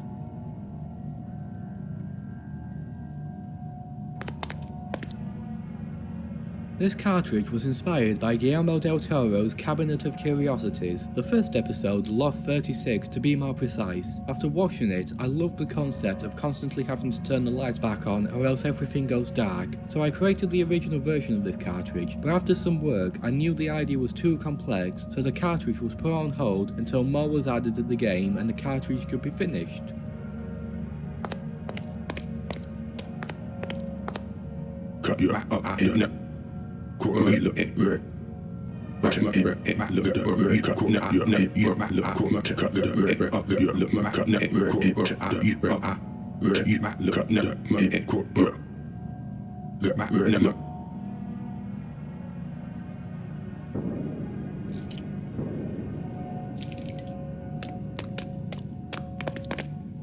If you look at images for the early version of this cartridge in the gallery, you'll notice the walls don't have much contrast in the corners. This changed when I got vertex painting working. With it, I can overlay any colour onto any mesh at the points or vertices of said mesh. In this case, I use it to add these ambient occlusion shadows. It helps make the transition from floor to wall look better.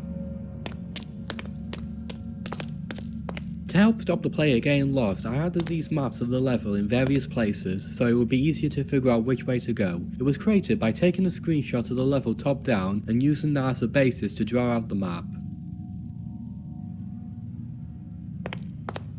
As mentioned before, I really like the idea of the hallway lights being on a timer and you needing to turn them back on, otherwise you'll be plunged into darkness. This system works by having lights be attached to the switches, and when you activate a switch it will turn the attached lights on. Multiple switches can be connected to the same light, and the system is built so that it only listens to the most recently triggered switch for when to turn the lights off. In an earlier version, the switches only controlled a few lights in the surrounding area, so you would need to be activating a lot more switches, but I found this was too annoying, so it was changed and now switches activate a lot more lights.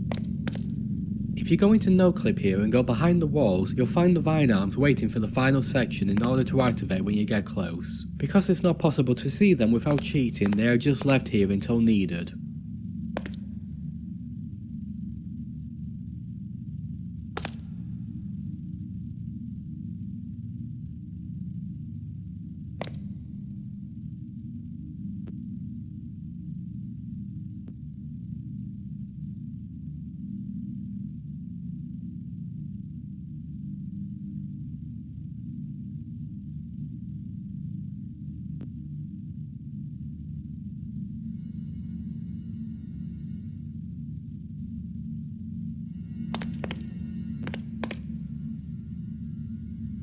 I had added the pipes as set dressing at first, but later in development I had the idea of Doris mentioning the pipes to draw attention to just how many there are in this place. I then added the quest from Doris to fix the water flow, as a sort of idea that the vine monsters are inside the pipes and that's how they are moving around quickly, but it's not very fleshed out. So here's Doris. I wanted to tell a story within the story and have some more fleshed out characters so I could expand my character writing skills. It's a commonly known story of someone living inside a storage unit because it's cheaper than renting a place. So I wanted to tell the story of someone who's doing this. What kind of person would they be? In my mind, they would be bitter and angry at basically everyone for the situation they are in. To that end, Doris is rude and sharp with the player when you first talk to them. But as the game progresses and you help her solve problems, she does lighten up and is nicer to you. If you look closely, you'll notice that her cigarette does not actually move at all, and that's because it's not attached to her. It's just a static mess that's placed to look like she is holding it, as it was easier than getting it to move with her. In an earlier version, after helping her, she would call and go back to her father. However, I did not really like this, as it just made it seem like all her problems could be instantly fixed by just going back to him. So instead, I changed it so she has some friends she can crash with for a while, but it will still be a struggle, and now as a player you just gave her a bit of a helping hand without having you be the one to solve every problem in her life.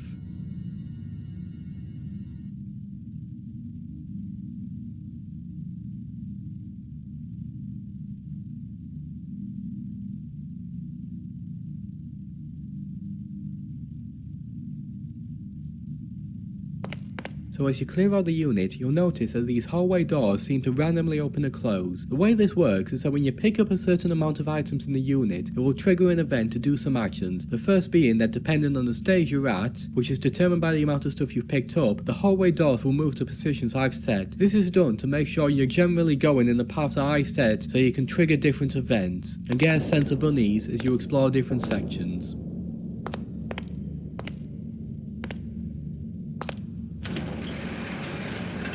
So, fun fact about this door is that it's never actually locked. Because there's an invisible wall stopping you from leaving the lobby before getting the key, there's no point in locking and unlocking this door. To see this, start a new game, go into NoClip and come to this door and open it. The UI animation to remove the key will still play and the door will open because it just assumes you have the key. Vertex painting is used to add shadows to the environment and mimic ambient occlusion. However, this created a problem for things like the shutter doors, because either I add the vertex painting and when it opens there's an obvious shadow where there should not be, or I don't put it in and you can easily tell which unit doors open and close, because figuring out how to update vertex painting in real time was too difficult. There's a second floor mesh under the world, and when you open or close a shutter door, it's going to swap positions of the mesh to make it look like it's updating in real time.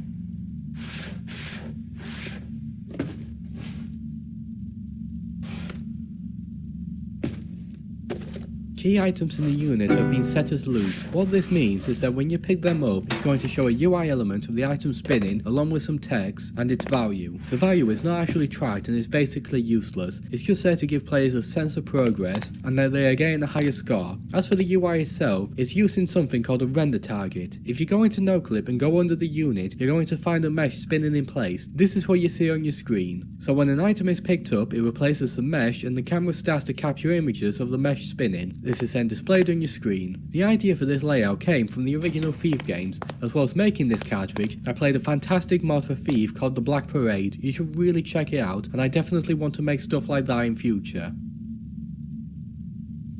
Originally, there was going to be a sort of industrial trash compactor here instead for you to throw stuff into. However, at some point, whilst writing the dialogue for Stan the manager, I had him tell you about the trash compactor, and seeing how he's supposed to be this unpleasant person, I had the idea of changing the trash compactor into something that keeps the place heated, so I could have the line about using trash to heat the place as it's cheaper, just to add to his cheapness and willingness to break the law in many ways.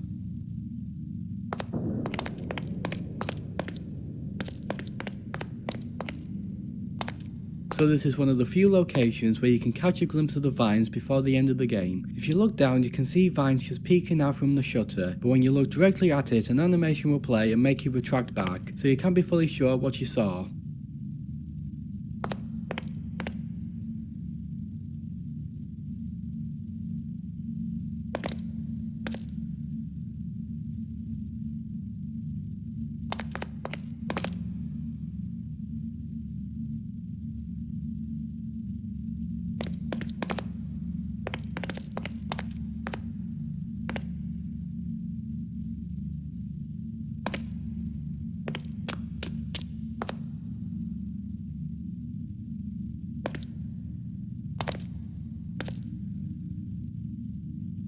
I had the idea for the safe early on to give players more intrigue as to what's inside the unit. It took a while to figure out how to give the player the code. Originally, you would just find a note inside the unit with the code, but I decided to change it when the videotape was added. I also wondered for a long time what to put inside the safe, but when I added the second quest for Doris to get her ring back, that's when I realised I could have the player blackmail Stan, and decided to put the blackmail inside the safe to further tie the stories together for each character.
So you can find two pieces of art in here that show weird vine things intertwining with people. The artwork is by a fellow developer, Frankly Tired, who made these long before I started working on Eternal Storage. I can't be sure how much they inspired the game, but originally I added some different art of theirs to the game here, but swapped it for these as they fitted better. I love how the art looks, and you can find full resolution versions in the gallery. Be sure to check out their other work too.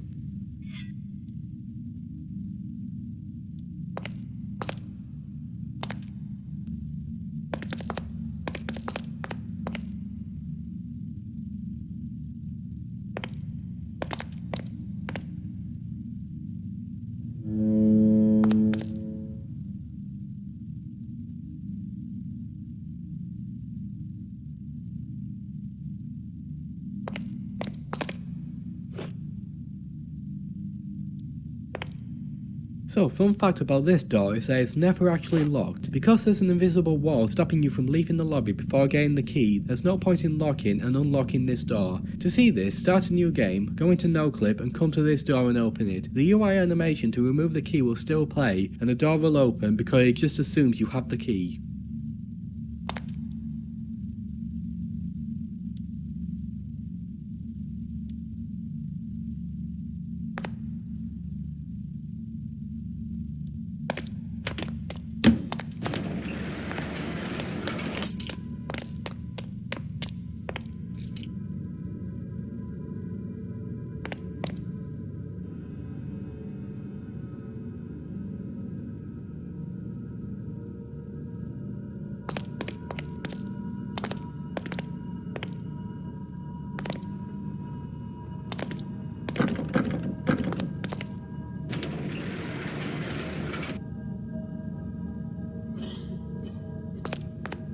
So you're almost at the end of the game now. Unit 147 was chosen basically at random, as not much else happens in this area. As for the long hallway, I made it like this because I wanted the player to not know what was waiting for them inside the unit, so having two corners they had to turn and starting to see a glimpse of the vines helped build fear. So this is the first cartridge to feature full NPCs with actual character models. It was a big task getting them added and required learning a lot of new stuff. They came after buying these character models that were created by Inkribbon, and most of the texture work is just modified versions of the base textures included. The model is also used for the zombies in the mine, but here you can interact with them a lot more. In an early build, I had all the lights come on for the final section so you'd see the vines better. However, when it was changed so they dynamically appear, I felt it worked better to have the lights all stop working. And so you're not completely in the dark, I put a flashlight in which had been created much earlier in development. So here's the first real view of the flesh vines. I never came up with an actual name for them, but the texture used is from a piece of raw meat and they kinda look like vines. And here's the man of the hour, Johnson Howard, or as he's still referred to in the code, previous owner. Originally, a single large vine would burst out of them when they finished talking, but after I created the animated vine arms, I placed a few of them behind him and had them appear instead. The character model pack by Ink Ribbon also includes a naked version, so I took that and drew these vines all over the body and added some details to the face. If you look closely, you can see that the vines are also going into their ears, nose and one of their eyes.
Design, dialogue and actions of Stan were all made to display him as this sleaze-bag, terrible person who only looks out for himself, and whilst I feel I did a good job of this, there's still a few questions open about him. As mentioned in the final document in the unit, it's not really known what Stan's relationship with the flesh vines is. They are working together or one is controlling the other. But from the map having Stan's name on it and all the concrete patches, you know this has been going on for a long time. Whilst the cartridges are standalone experiences, I do like the idea of having some connections and references, so who knows, I might revisit this place in the future cartridge or have some other connection.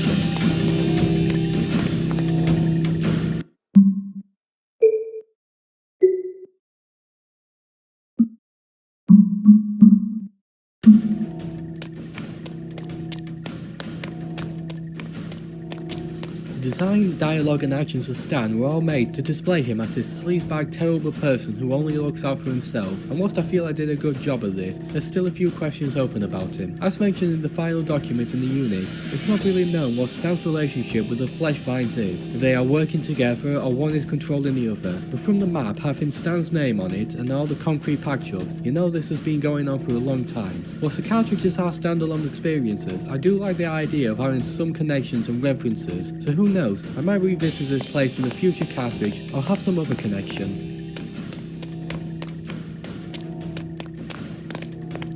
Don't explore too much here as otherwise you'll trigger the ending. So here it is, the idea that gave this cartridge its name, endless hallways filled with units with numbers going into the thousands. In reality, it's only a few copy-pasted hallways and a system that randomizes the numbers for the units. And so through a gradient fade to black at the end of each hallway, the hills make it seem like the hallways extend further but it's just really dark. When you get far enough in, you'll hit an invisible trigger which will stop you from moving or looking around. Then an animation I made of the flesh vines wrapping around your plays and the game fades to black. It's going to play an animation inside the unit with the previous owner. Originally there were two versions of this animation, one for that unit but also another in Doris's unit if you get the ending where she becomes trapped too. To simplify it, I just made it so Doris will move into the same unit as you.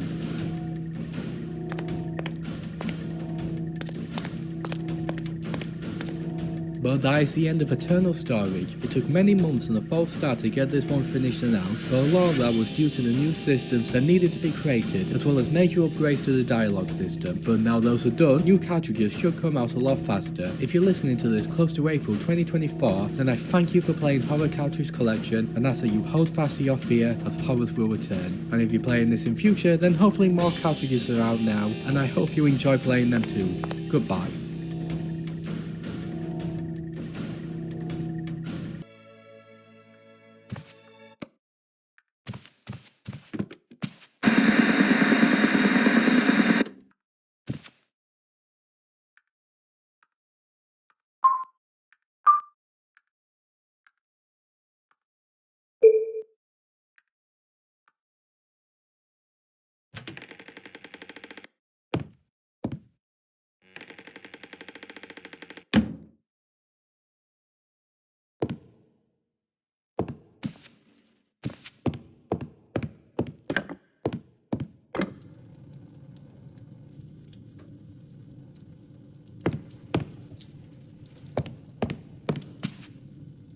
I'm Tillian and welcome to the developer's commentary for Resolve Your Fate. This is the 8th cartridge in the series and the first post-Steam Early Access launch. I hope you enjoy playing and listening. With that out of the way, I'll start by talking about this prologue section before you get the book. I didn't want you to just start with the book open or have some text that explains the story, and I also needed something for the background whilst you read the book. So, to fix both these issues, I created this cabin environment. It's actually inspired by a previous cabin I had created for a cartridge that never got finished. But the layout is mostly the same, it even uses the same pile of logs model.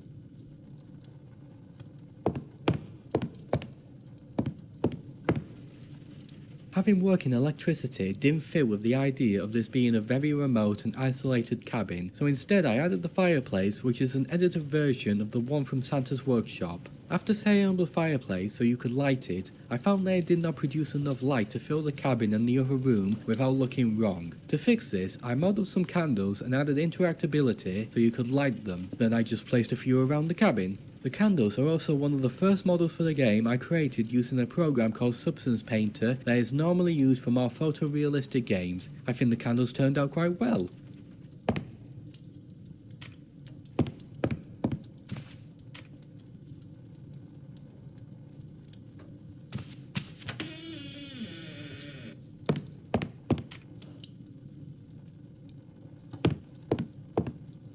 An interesting thing about this cabin is that only the inside has been modelled. Because you never go outside, there was no point in creating a full cabin model. If you go into no clip and fly outside, you'll see that everything else is missing. It's one of those neat little game dev tricks to save time. If you fly under the map, you'll also find assets for later sections of the game that are stored down there before being teleported into the correct spot.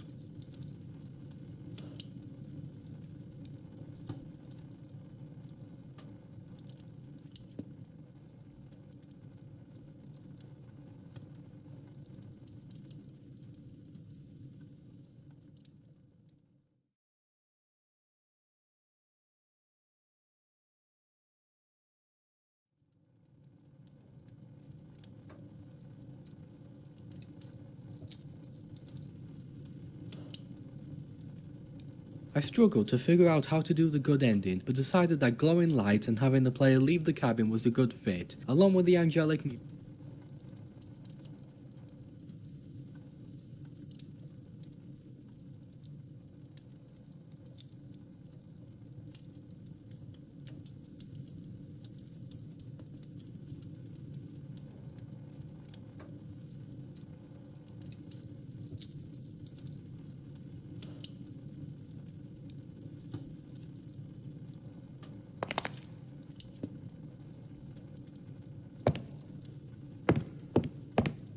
I had the idea early on that the book is magic in some way and can grant you powers if you win. In an early version, the book would ask what you desired: money, knowledge, fame, that kind of thing. But I could not think of much to do with this information, so decided to change it to a more vague temptation that the book would give you a better life. With that, I just needed a reason for the player to want a better life and get the book. And the inspiration for this came from the Hellraiser franchise, more specifically the Lebanon configuration. The idea of a mysterious object with unknown but immense power that can give you what you desire is an interesting idea. And to add on to that, I changed the intro, so instead of already having the book, it would be left at the front door after trying to kill yourself.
Just having the player agree to the challenge from the book felt meh, so to enhance it, I added this part where you need to interact with the razor to cut yourself and make a sort of blood pact with the book. I think it helps the player get into the mindset that this is not going to be a normal book. Early on, I wanted the page transition effect to happen only after you agree, so it makes the book seem more supernatural. However, page turning effects can be quite difficult to do, so in the end I just stuck with the transition effect I already had.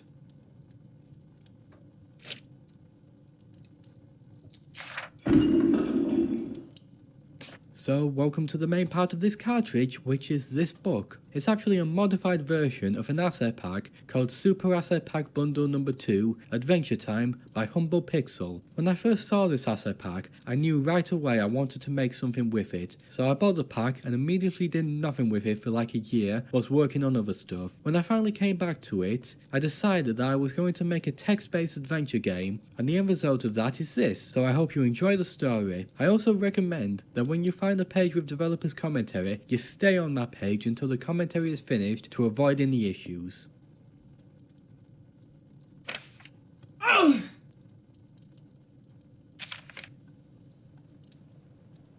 So here is the start of the adventure. I went with a forest because it's a simple, easy to understand environment, plus it looks quite nice in the illustrations. The wheel tracks were added later in development to help the player better understand that they were going deeper into the forest following something.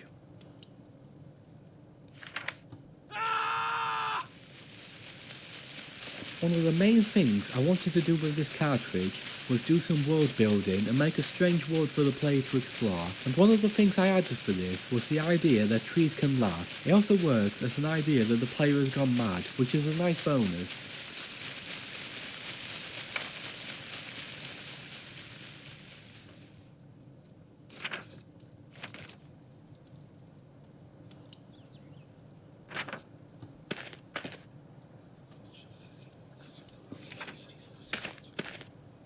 I wanted to give the player some foreshadowing as to what's to come, and decided to do that with this wisp of light that appears and speaks to you. Originally, it was going to speak in full sentences that had some jumbled text, but in the end I settled on some more vague, short text. This is also the first time that secondary audio plays. The dialogue system I use that's driving all of this can play sounds, but it's limited to just one, and I don't have much control over it. So I built a system that can also play sounds, and use that for these looping sounds that can persist through page turns.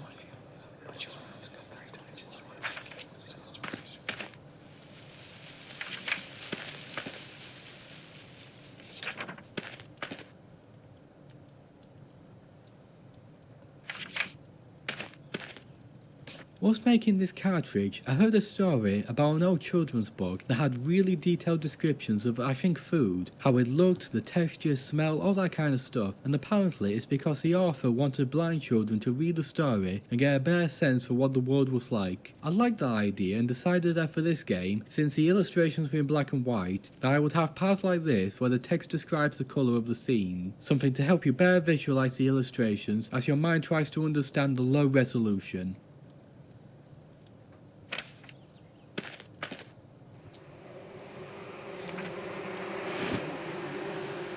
So here is the first item in the game you can pick up, a dirty rag next to a dead horse. I knew having the player just make choices was a bit limiting, so to enhance the gameplay, I added items you can pick up. When you pick up an item, it just sets a boolean value, saying you now have that item, and then shows an icon for it. Reverse is done when you use an item. The dialogue system that the cartridges is built on allows me to set conditions for entering nodes, which are the pages you see when you select an option. Using these conditions, I can have actions only be available if you have the item required. It was important that I made sure you cannot break the game by not having a required item. There are but 2 items in the game and not required to beat it.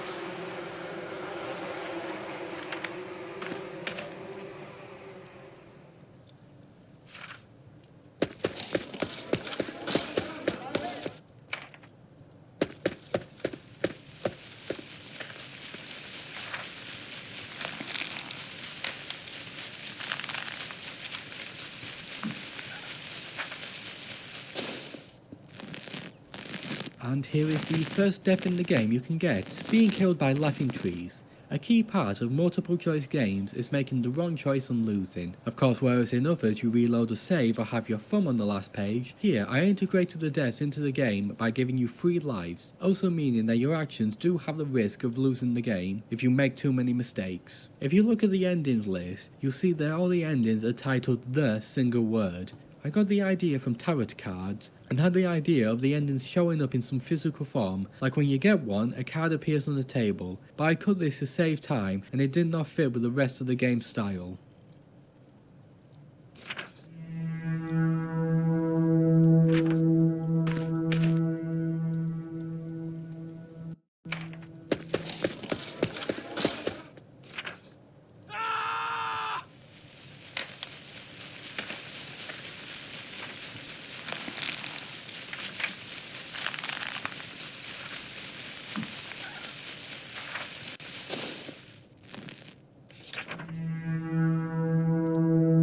Welcome back from death. This audio does not change, so if you've already heard it, then skip it. So, when you get a death ending and still have lives, you move to a node before you made the decision that killed you. I did this because I hate it when games like this make you repeat tons of text just to get back to where you were. So, I just drop you in the right spot right away. I also did this because as of recording, there is no save logic in the cartridge, so I can't just reload a save for this. And also because of that, I can't remove any progress you made, such as picking up items.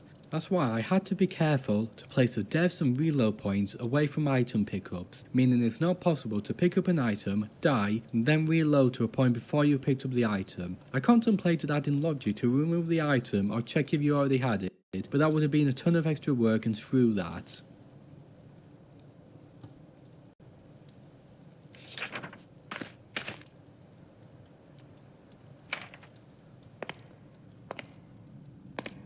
The transition from the outside to the cave had to be a big one. It's small, dark and suffocating, so the illustrations became darker in this section, and the background music also fades from the forest wind and birds chirping to this low droning cave background sound, something to help reinforce that this is where the game truly starts.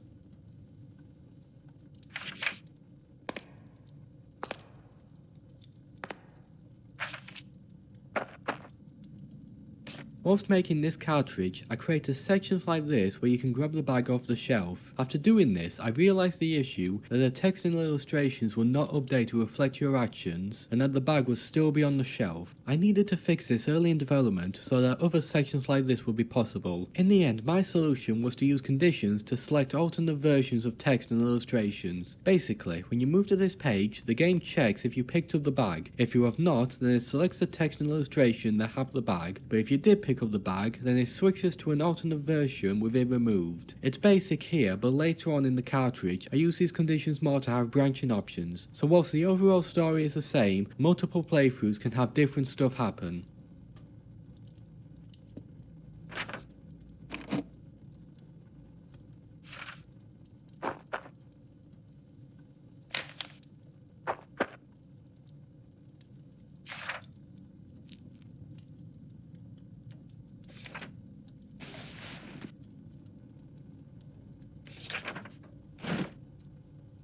I knew that for this shelf, I wanted a bag that was leaking blood and had something gory inside it that the player would use later in the game. It just took a while to figure out what that gory thing would be. I thought about having some severed fingers, a head or some guts, but decided that a dead rat was a good option so that the gore escalates. If the gore starts with something like a pile of guts, you can't really escalate much higher from that. So with a dead rat, yeah, it's gory, but it's not human, so it's much lower down.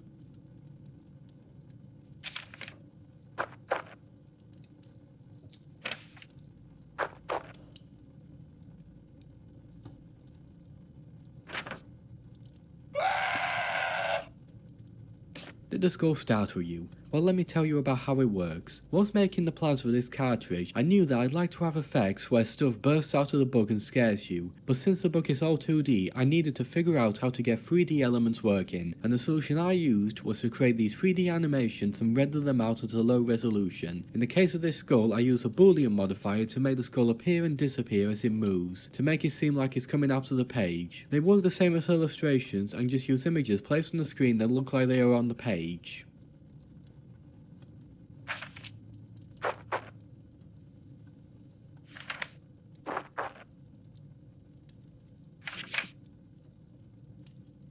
Whilst writing the first draft, I found myself using personification a lot, giving human characteristics to non-human things, and whilst doing that, I also decided that I wanted to give the player anxiety about opening doors down here, but without any sort of indication to the danger beyond the door it would not work. So to fix this, I added the ability to press your ear against the door and listen. It was at this point I had a brainwave and realised that hey, I could have the door whisper to you. That way I could add more information and make this cave stranger. So yeah, doors here will whisper to you. I also added a text effect to make it more clear that the door itself is speaking to you. As for the mumbles you hear, I just recorded them myself.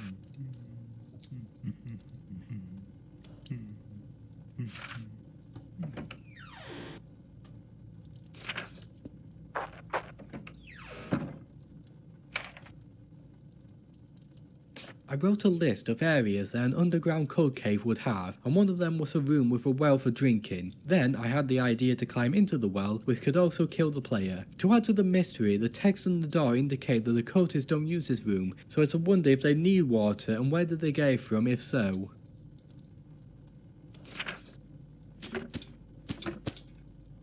I didn't want the rope and bucket to be an item the player could collect, so I added this black substance that stops you from taking them. In the text here, I also reinforced the idea that the rope and bucket are strong and can hold your weight. To help the player make informed choices, I tried to add text like this where needed to help guide the player.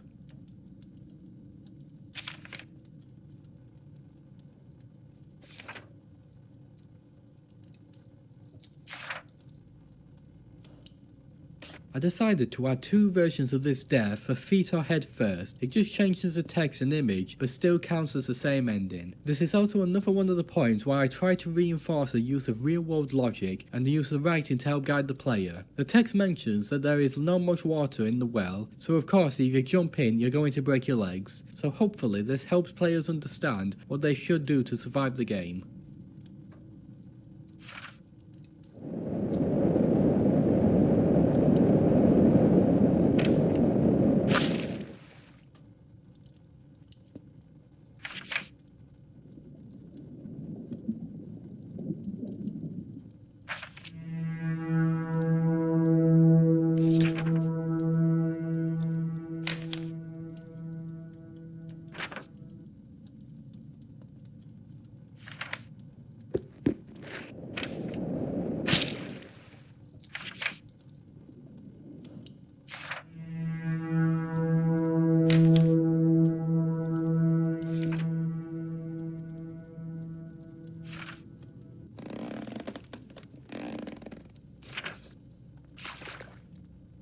For a long time, I did not know what I wanted to do with the orb. At first, it was a gemstone, but I remembered the game Amnesia: The Dark Descent, and how in that game, torture was used to extract vitae, so I decided to do something similar and use the orbs as a means to extract and store some form of life energy.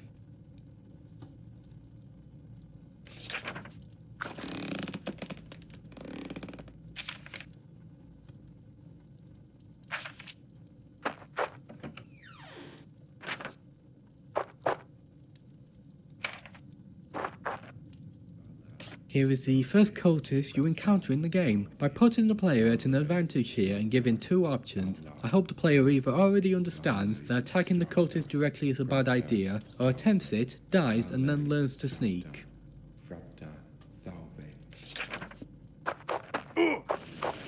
And so you didn't understand then? I'll talk about the runes and the sneaking option, but for this ending, I wanted something direct and simple that kills you. So I took a dagger model and made the blade jagged so that it was more cult-like. It was after doing this that I realised it reminded me of a Soul Reaver from the Legacy of Kain series, so I decided to have the ending. And so you didn't understand then? I'll talk about the runes and the sneaking option, but for this ending, I wanted something direct and simple that kills you. So I took a dagger model and made the blade jagged so that it was more cult-like. It was after doing this that I realised it reminded me of the Soul Reaver from the Legacy of Kain series, so I decided to have the ending be that the dagger is enchanted and devours your soul.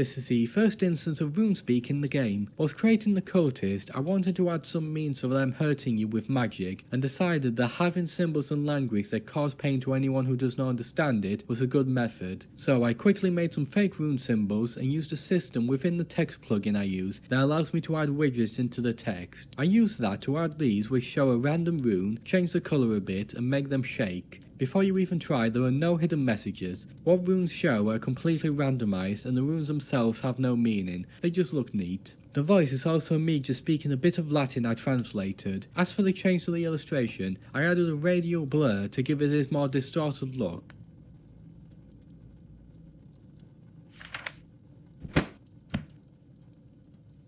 Whilst gameplay is limited with this format, I still wanted there to be a threat you had to look out for. So to accomplish this, I added some cultists in the cave. You'll have to sneak to get past them without being captured. All the cultists use the same character model. I just hide the hair on some of them, and with the low resolution, you can't really tell they all have the same face.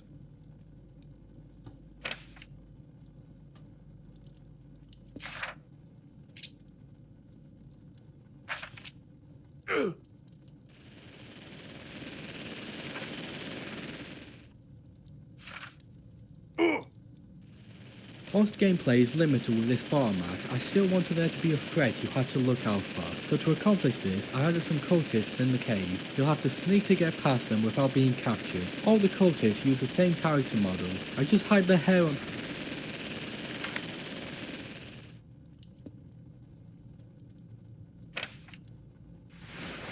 Whilst gameplay is limited with this format, I still wanted there to be a threat you had...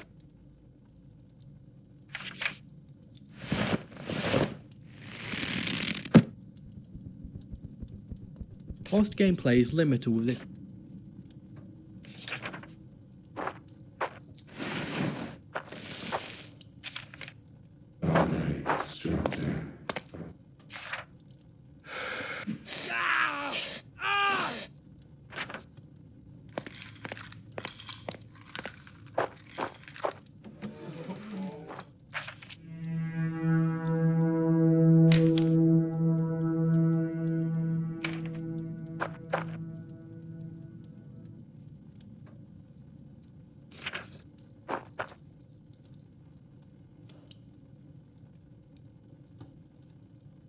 Whilst building out the concept for the cave, I made this small room and after some thinking, decided to make it a small library of sorts, with piles of books along with one you read. An early idea I had was to have the Resolve Your Fate book itself appear in the library, but this would have overcomplicated stuff so it was scrapped. In the end, I decided to have a book covered in runes that you could read.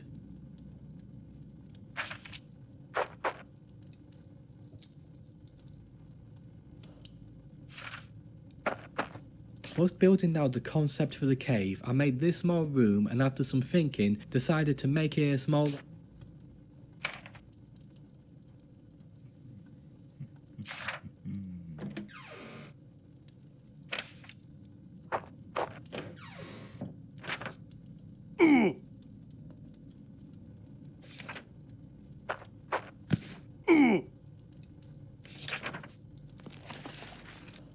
Having the player just read the book and being heard from the runes was dull, and I wanted it to have a gameplay impact. That's when I came up with the idea that the book teaches you what the runes mean and takes away the pain. It didn't mean adding more checks to a point where the runes appear to see if you know RuneSpeak and show different text, but I think it was well worth it. As for the screen effect that's coming up, I made that after getting the text rune effect working. I was inspired by things like the marker effect from Dead Space and the numbers from Call of Duty Black Ops. The effect works by creating around 30 images that have some code to rapidly switch between the runes at random. Each image is then placed on the screen at a completely random location, and then after some time they start to fade out. I loved how it looks, and to enhance it, I added some code to close the book when the effect starts to further plant the idea that this is happening in real life from the player character's perspective.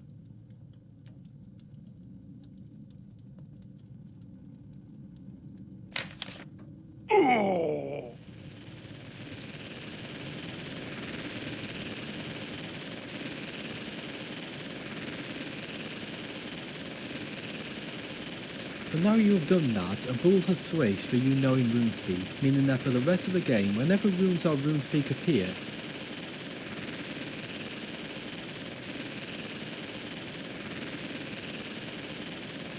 So now you have done that, a bullet has switched for you knowing RuneSpeak, meaning that for the rest of the game, whenever runes or RuneSpeak appear, you'll have a different reaction to it.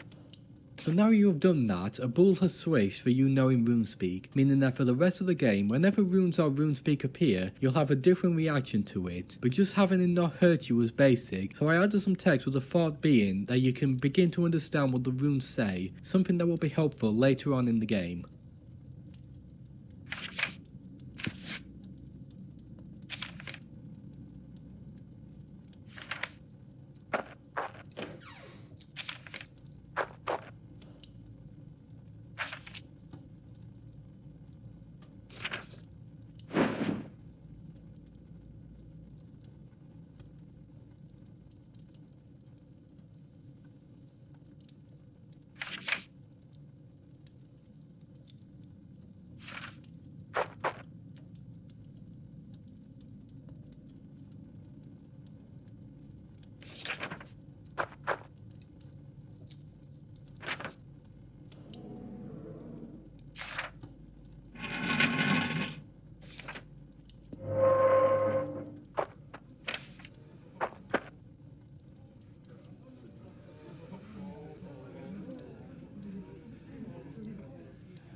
To help differentiate the door to the cells, I decided to add a small window that the player could look through to see inside before they entered, something to give them a win as they have finally found what they came looking for.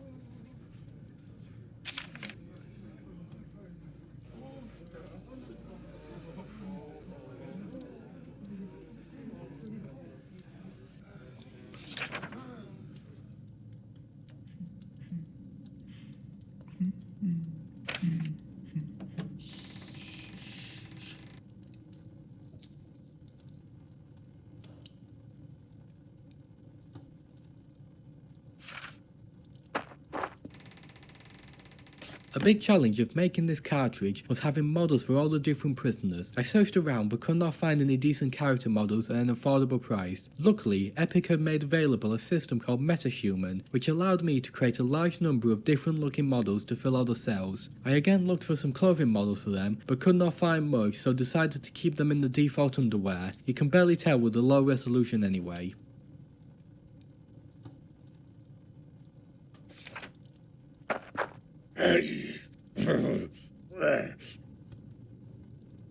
Rather than talking to a number of the prisoners, I wanted just a single one to represent them all, and landed on this old man who's missing a leg. His name is just from a random name generator, but funnily enough, I decided to use Taran's character model for the player as well. You just never get a good look at the player's face to tell.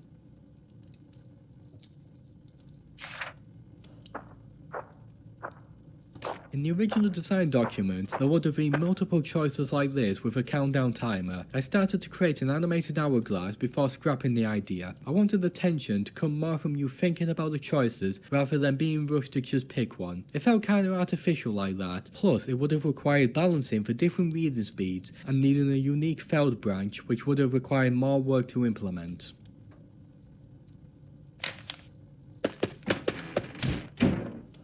Of course I needed an ending where the player was captured like the others. Originally this ending would have come if you were caught in the torture room, but I moved it here as it was a better fit. I also focused a lot on the sound here to make it sound painful, because as I mentioned there was now an ending when you were tortured. I needed this one to end right before you were tortured, leaving up to the player's imagination for what happens to you in this ending.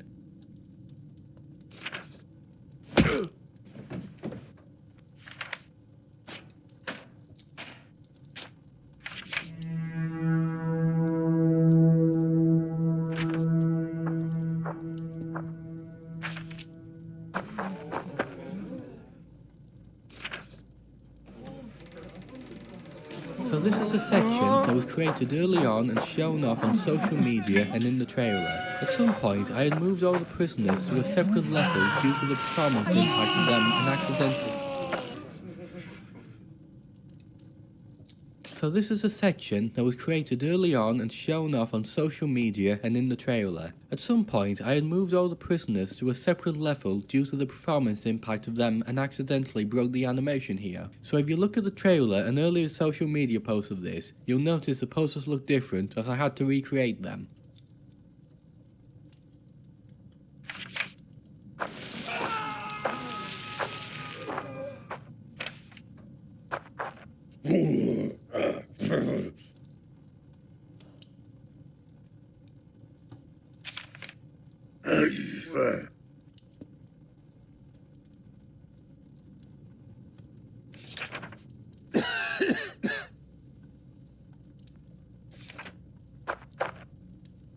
I added the ability to look into the other cells and see who else was captured, as you'd only do this at the end of the game when deciding who to free. I made 4 cells and then decided to split the prisoners up, the men, the women and children, and then the old. Early in development, as part of the moral choice of who to free, your parents were going to be in the cell of old people and you could talk to them here, but it felt forced, so was cut.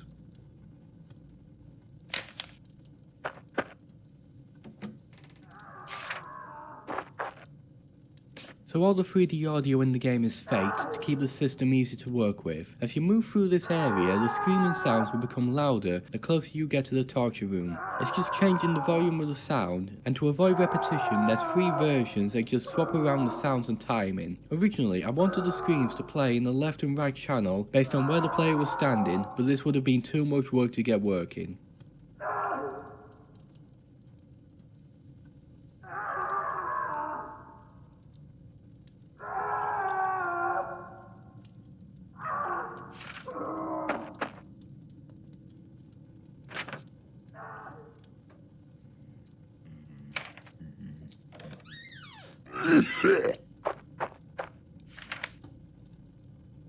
Having the player face just cultists was boring, and I wanted to add another threat to the player in the cave. When I got the character model for the cultist, I also got a model for an undead monster, so I decided to use that and had the idea that these were prisoners who had been transformed and are used as slaves for the cultists. They were going to wander the tunnels and you'd have to sneak by them, but all that was cut due to time, and the only remnant of them now is this room and one of the endings.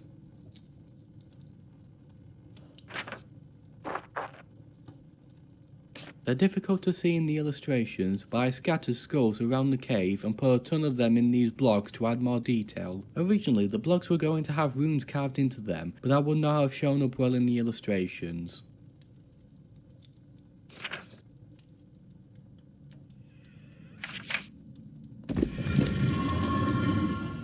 As part of the whole multiple choice thing, for most of the player actions I wanted there to be a way to go back and undo if possible. A lot of that is just the option to leave a room when you want, but others are simply like the option to close a lid, something that can also be undone with the option to open the lid again.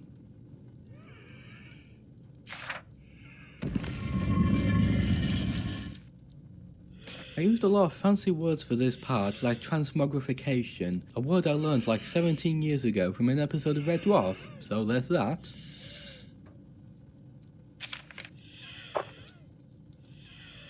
If you listen, you can hear the creature breathing. It's actually a recording of me breathing when I was a bit sick and had a bad cough. It's funny to look on the bright side of things with stuff like that, you know. I'm sick and everything is horrible, this is a great time to record sound effects.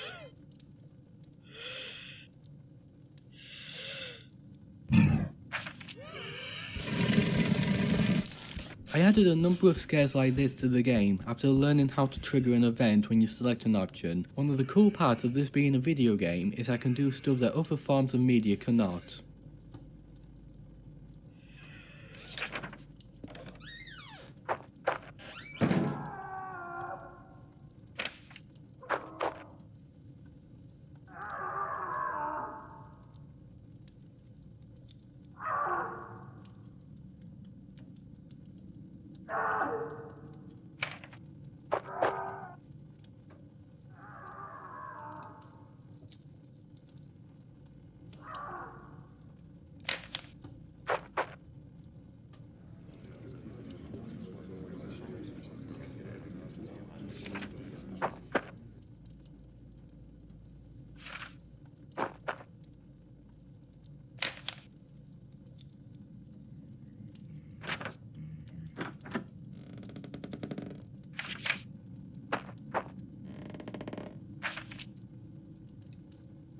Earlier, I mentioned the list of rooms a cold cave would have, and the altar room was right at the top. I wanted this room to be carta progression, unlike most of the other rooms that can be skipped. To help keep the player from getting stuck, once you look at the altar, it's not possible to leave without the key. Originally, there was an option to not give blood, but if the player did this, then progression would be locked, so rather than try to guide them, I just removed player choice here to keep the game flowing.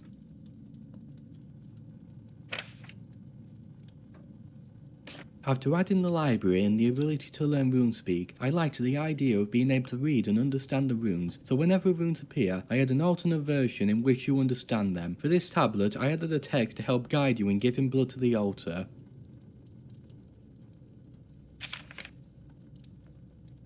Back when it was possible to not give blood to the altar, I really needed to hammer it into the player that giving blood was the way to progress, so I added a tablet RuneSpeak and then thought up having some blood drop into the altar by accident and having it react. And to improve the game reacting to your choices, the next page has 4 versions based on if you cut your ear, if you bandaged it, if you have a dead rat or not.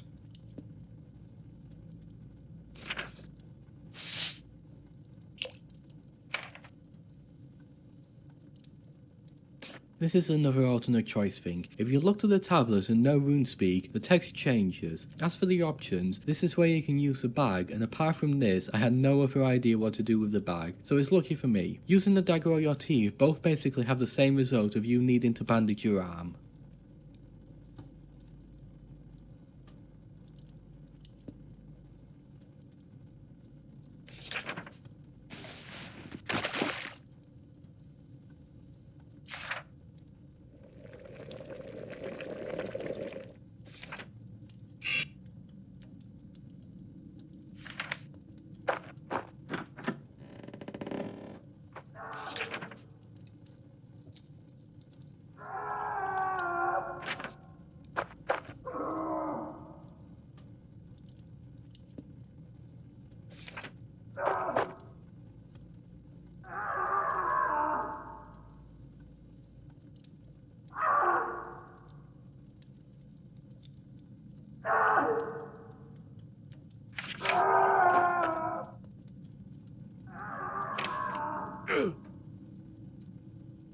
Throughout the game, whenever there was a door you could press your ear against and listen, I knew I wanted one of them to be trapped in some way and decided to put tiny spikes all over this door. If you try to open the door first, you may notice the spikes in the illustration, but I didn't want to add an option to inspect the door because that would have given it away. A cool small detail you may not notice is that now you have hurt yourself on the door, whenever you press your ear to another door in the game, it will have alternate text with you checking for traps beforehand.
The viewing gallery, as I call it, is a simple room. I wanted you to find and interact with a dead body, so decided to have a room connected to the torture room and put a dead body in it. In an early design, the person's head would have been missing, but decided that doing something with their face would have been better for the game.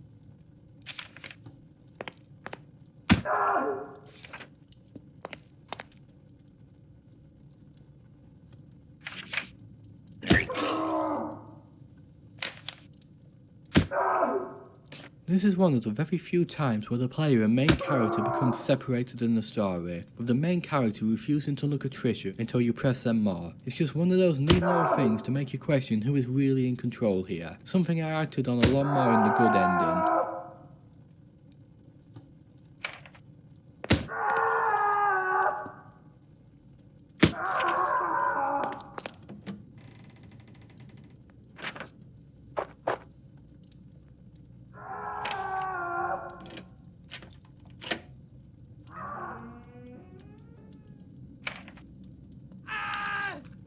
It took a while to figure out what kind of torture I would put in the game. I tried large spikes, a rack, saw blades, but they just felt off. Whilst looking for sound effects, I found some of spears and knew right away that small spikes would be the way to go.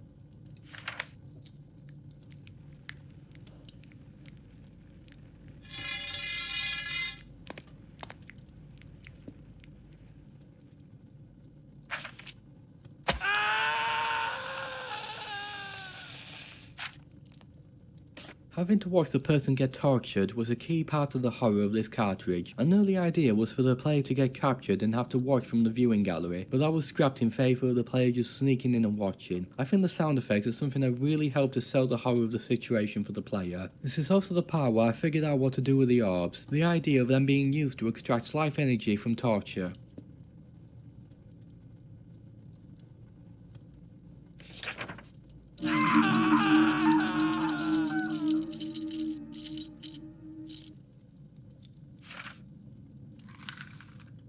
This is another section where a time limit mechanic would have been used to make the player try to sneak up to the cultists without getting caught, but once it was scrapped, I decided to add a lot of different options here based on the player's items and choices that affect what you can do. Something critical to this section was ensuring the player could not softlock the game. If you have no items, it's still possible to beat this section, but the items make it a little less tense.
Before I knew what to do with the orb, I added it as an item you could pick up with the understanding I would figure something out later. While it took ages, I eventually did figure out a use, throwing it as a distraction, but I think it still works well as a mystery for the player if they pick it up to finally realise what its use is. Now that's just the mystery of how I ended up at the bottom of the well.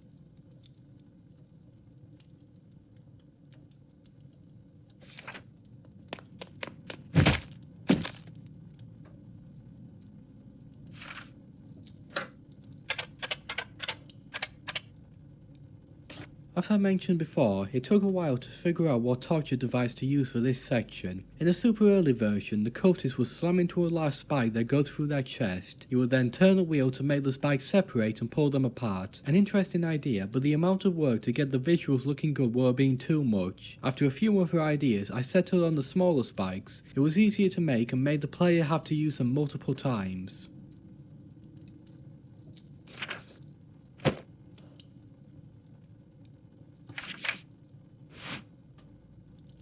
I knew from the moment I had the cultist model in the runes that I wanted one that was completely covered in runes. I decided that obscuring this from the player was best for a big reveal later on, so I got the horse skull model and shaped it to fit onto the cultist. Whilst making this cartridge, I also tried to incorporate real world logic and avoid moon logic. As part of that, I needed there to be a reason this cultist did not immediately scream for help, so I sealed up their mouth on the model.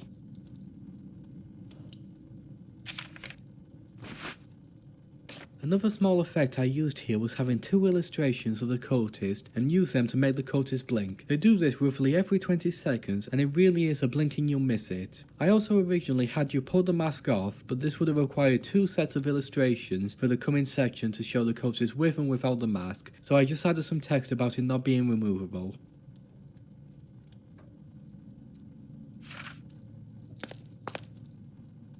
I spent a lot of time trying to figure out how a medieval torture device like this would work, using ropes and springs to activate it, and in the end I kinda gave up and just added the rope and left it vague. The main character will probably not understand how this device works, so I left it unexplained.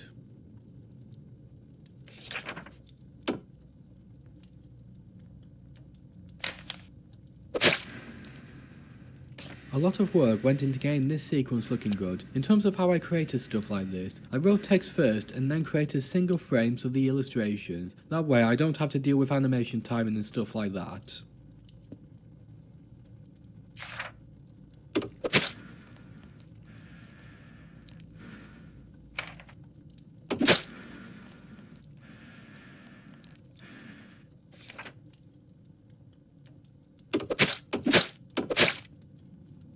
So you decided to turn all the handles. I added this effect to better show what happens when you turn all the handles. Getting the timing right was a bit difficult, but I think it's one of those things that enhance the game, as it might surprise you to see the illustration update in real time like this.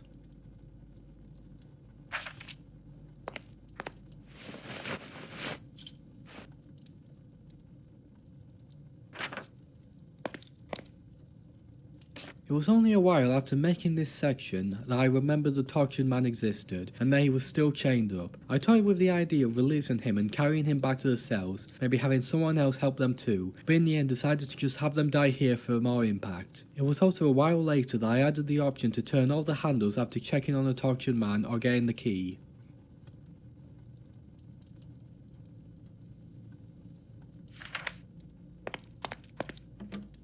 Very close to the end of the game now. I really overscoped when I started making this cartridge and it took way longer than expected to get it finished, but I hope all the effort was worth it and that you have been enjoying this cartridge so far.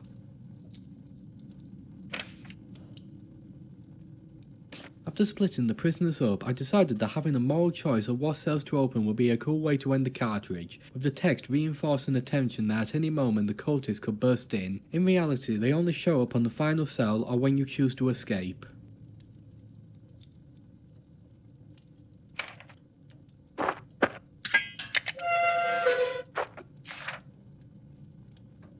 Each cell has its own page for when you open it. After opening the first cell, if you choose to open another, then the text and illustration changes based on what cell you opened. If you open the final cell, then a unique version is used where the cultists burst in before you can open the cell.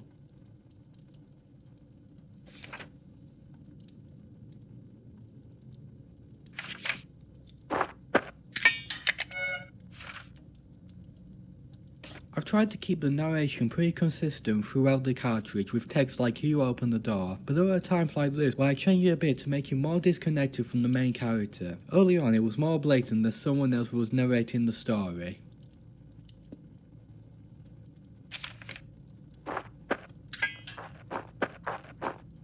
I knew early on that opening the final cell would not work out too well for the player, and decided to have part of that based on which cell you leave for last, but making sure that no matter which one you picked, the people inside were not going to escape easily. If you left cell C for last, or charged the cultist, the end result is another death for you, and a unique one in which to kill yourself if you have the dagger. That's another part that ended up in the game's trailer for dramatic effect.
Having the music change again from the cave to the forest is something I think helps give the player that sense of triumph and relief that they have finally escaped and that the game is almost over now.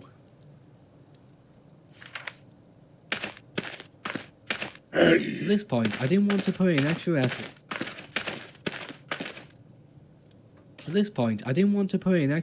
To make different illustrations and text based on who you helped escape, so kept it a generic mix of prisoners so you don't really notice who is with you now.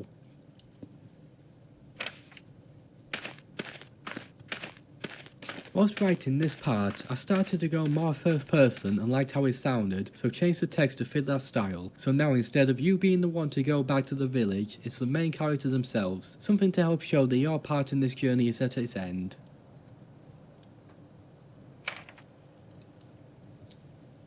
So here is the good ending. There's 3 alternate text based on how many cells you opened, but apart from that the ending is the same. There is also a unique ending if you freed some prisoners but were killed. The book still accepts that you won, but there will be a cost to pay in the future.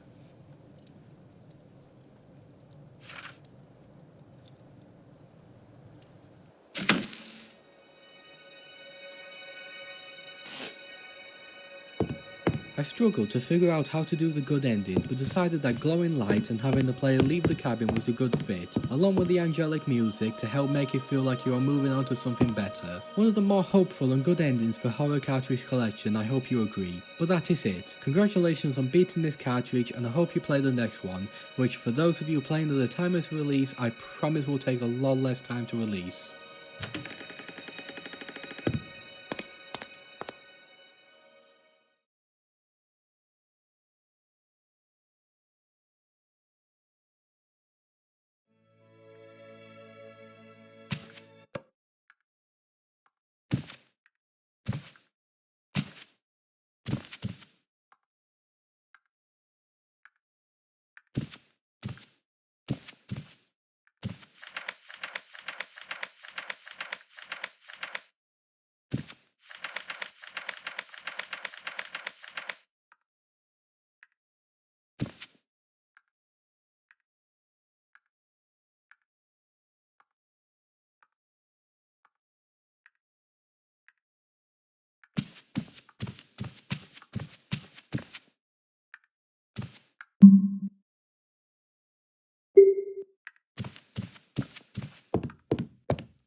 you.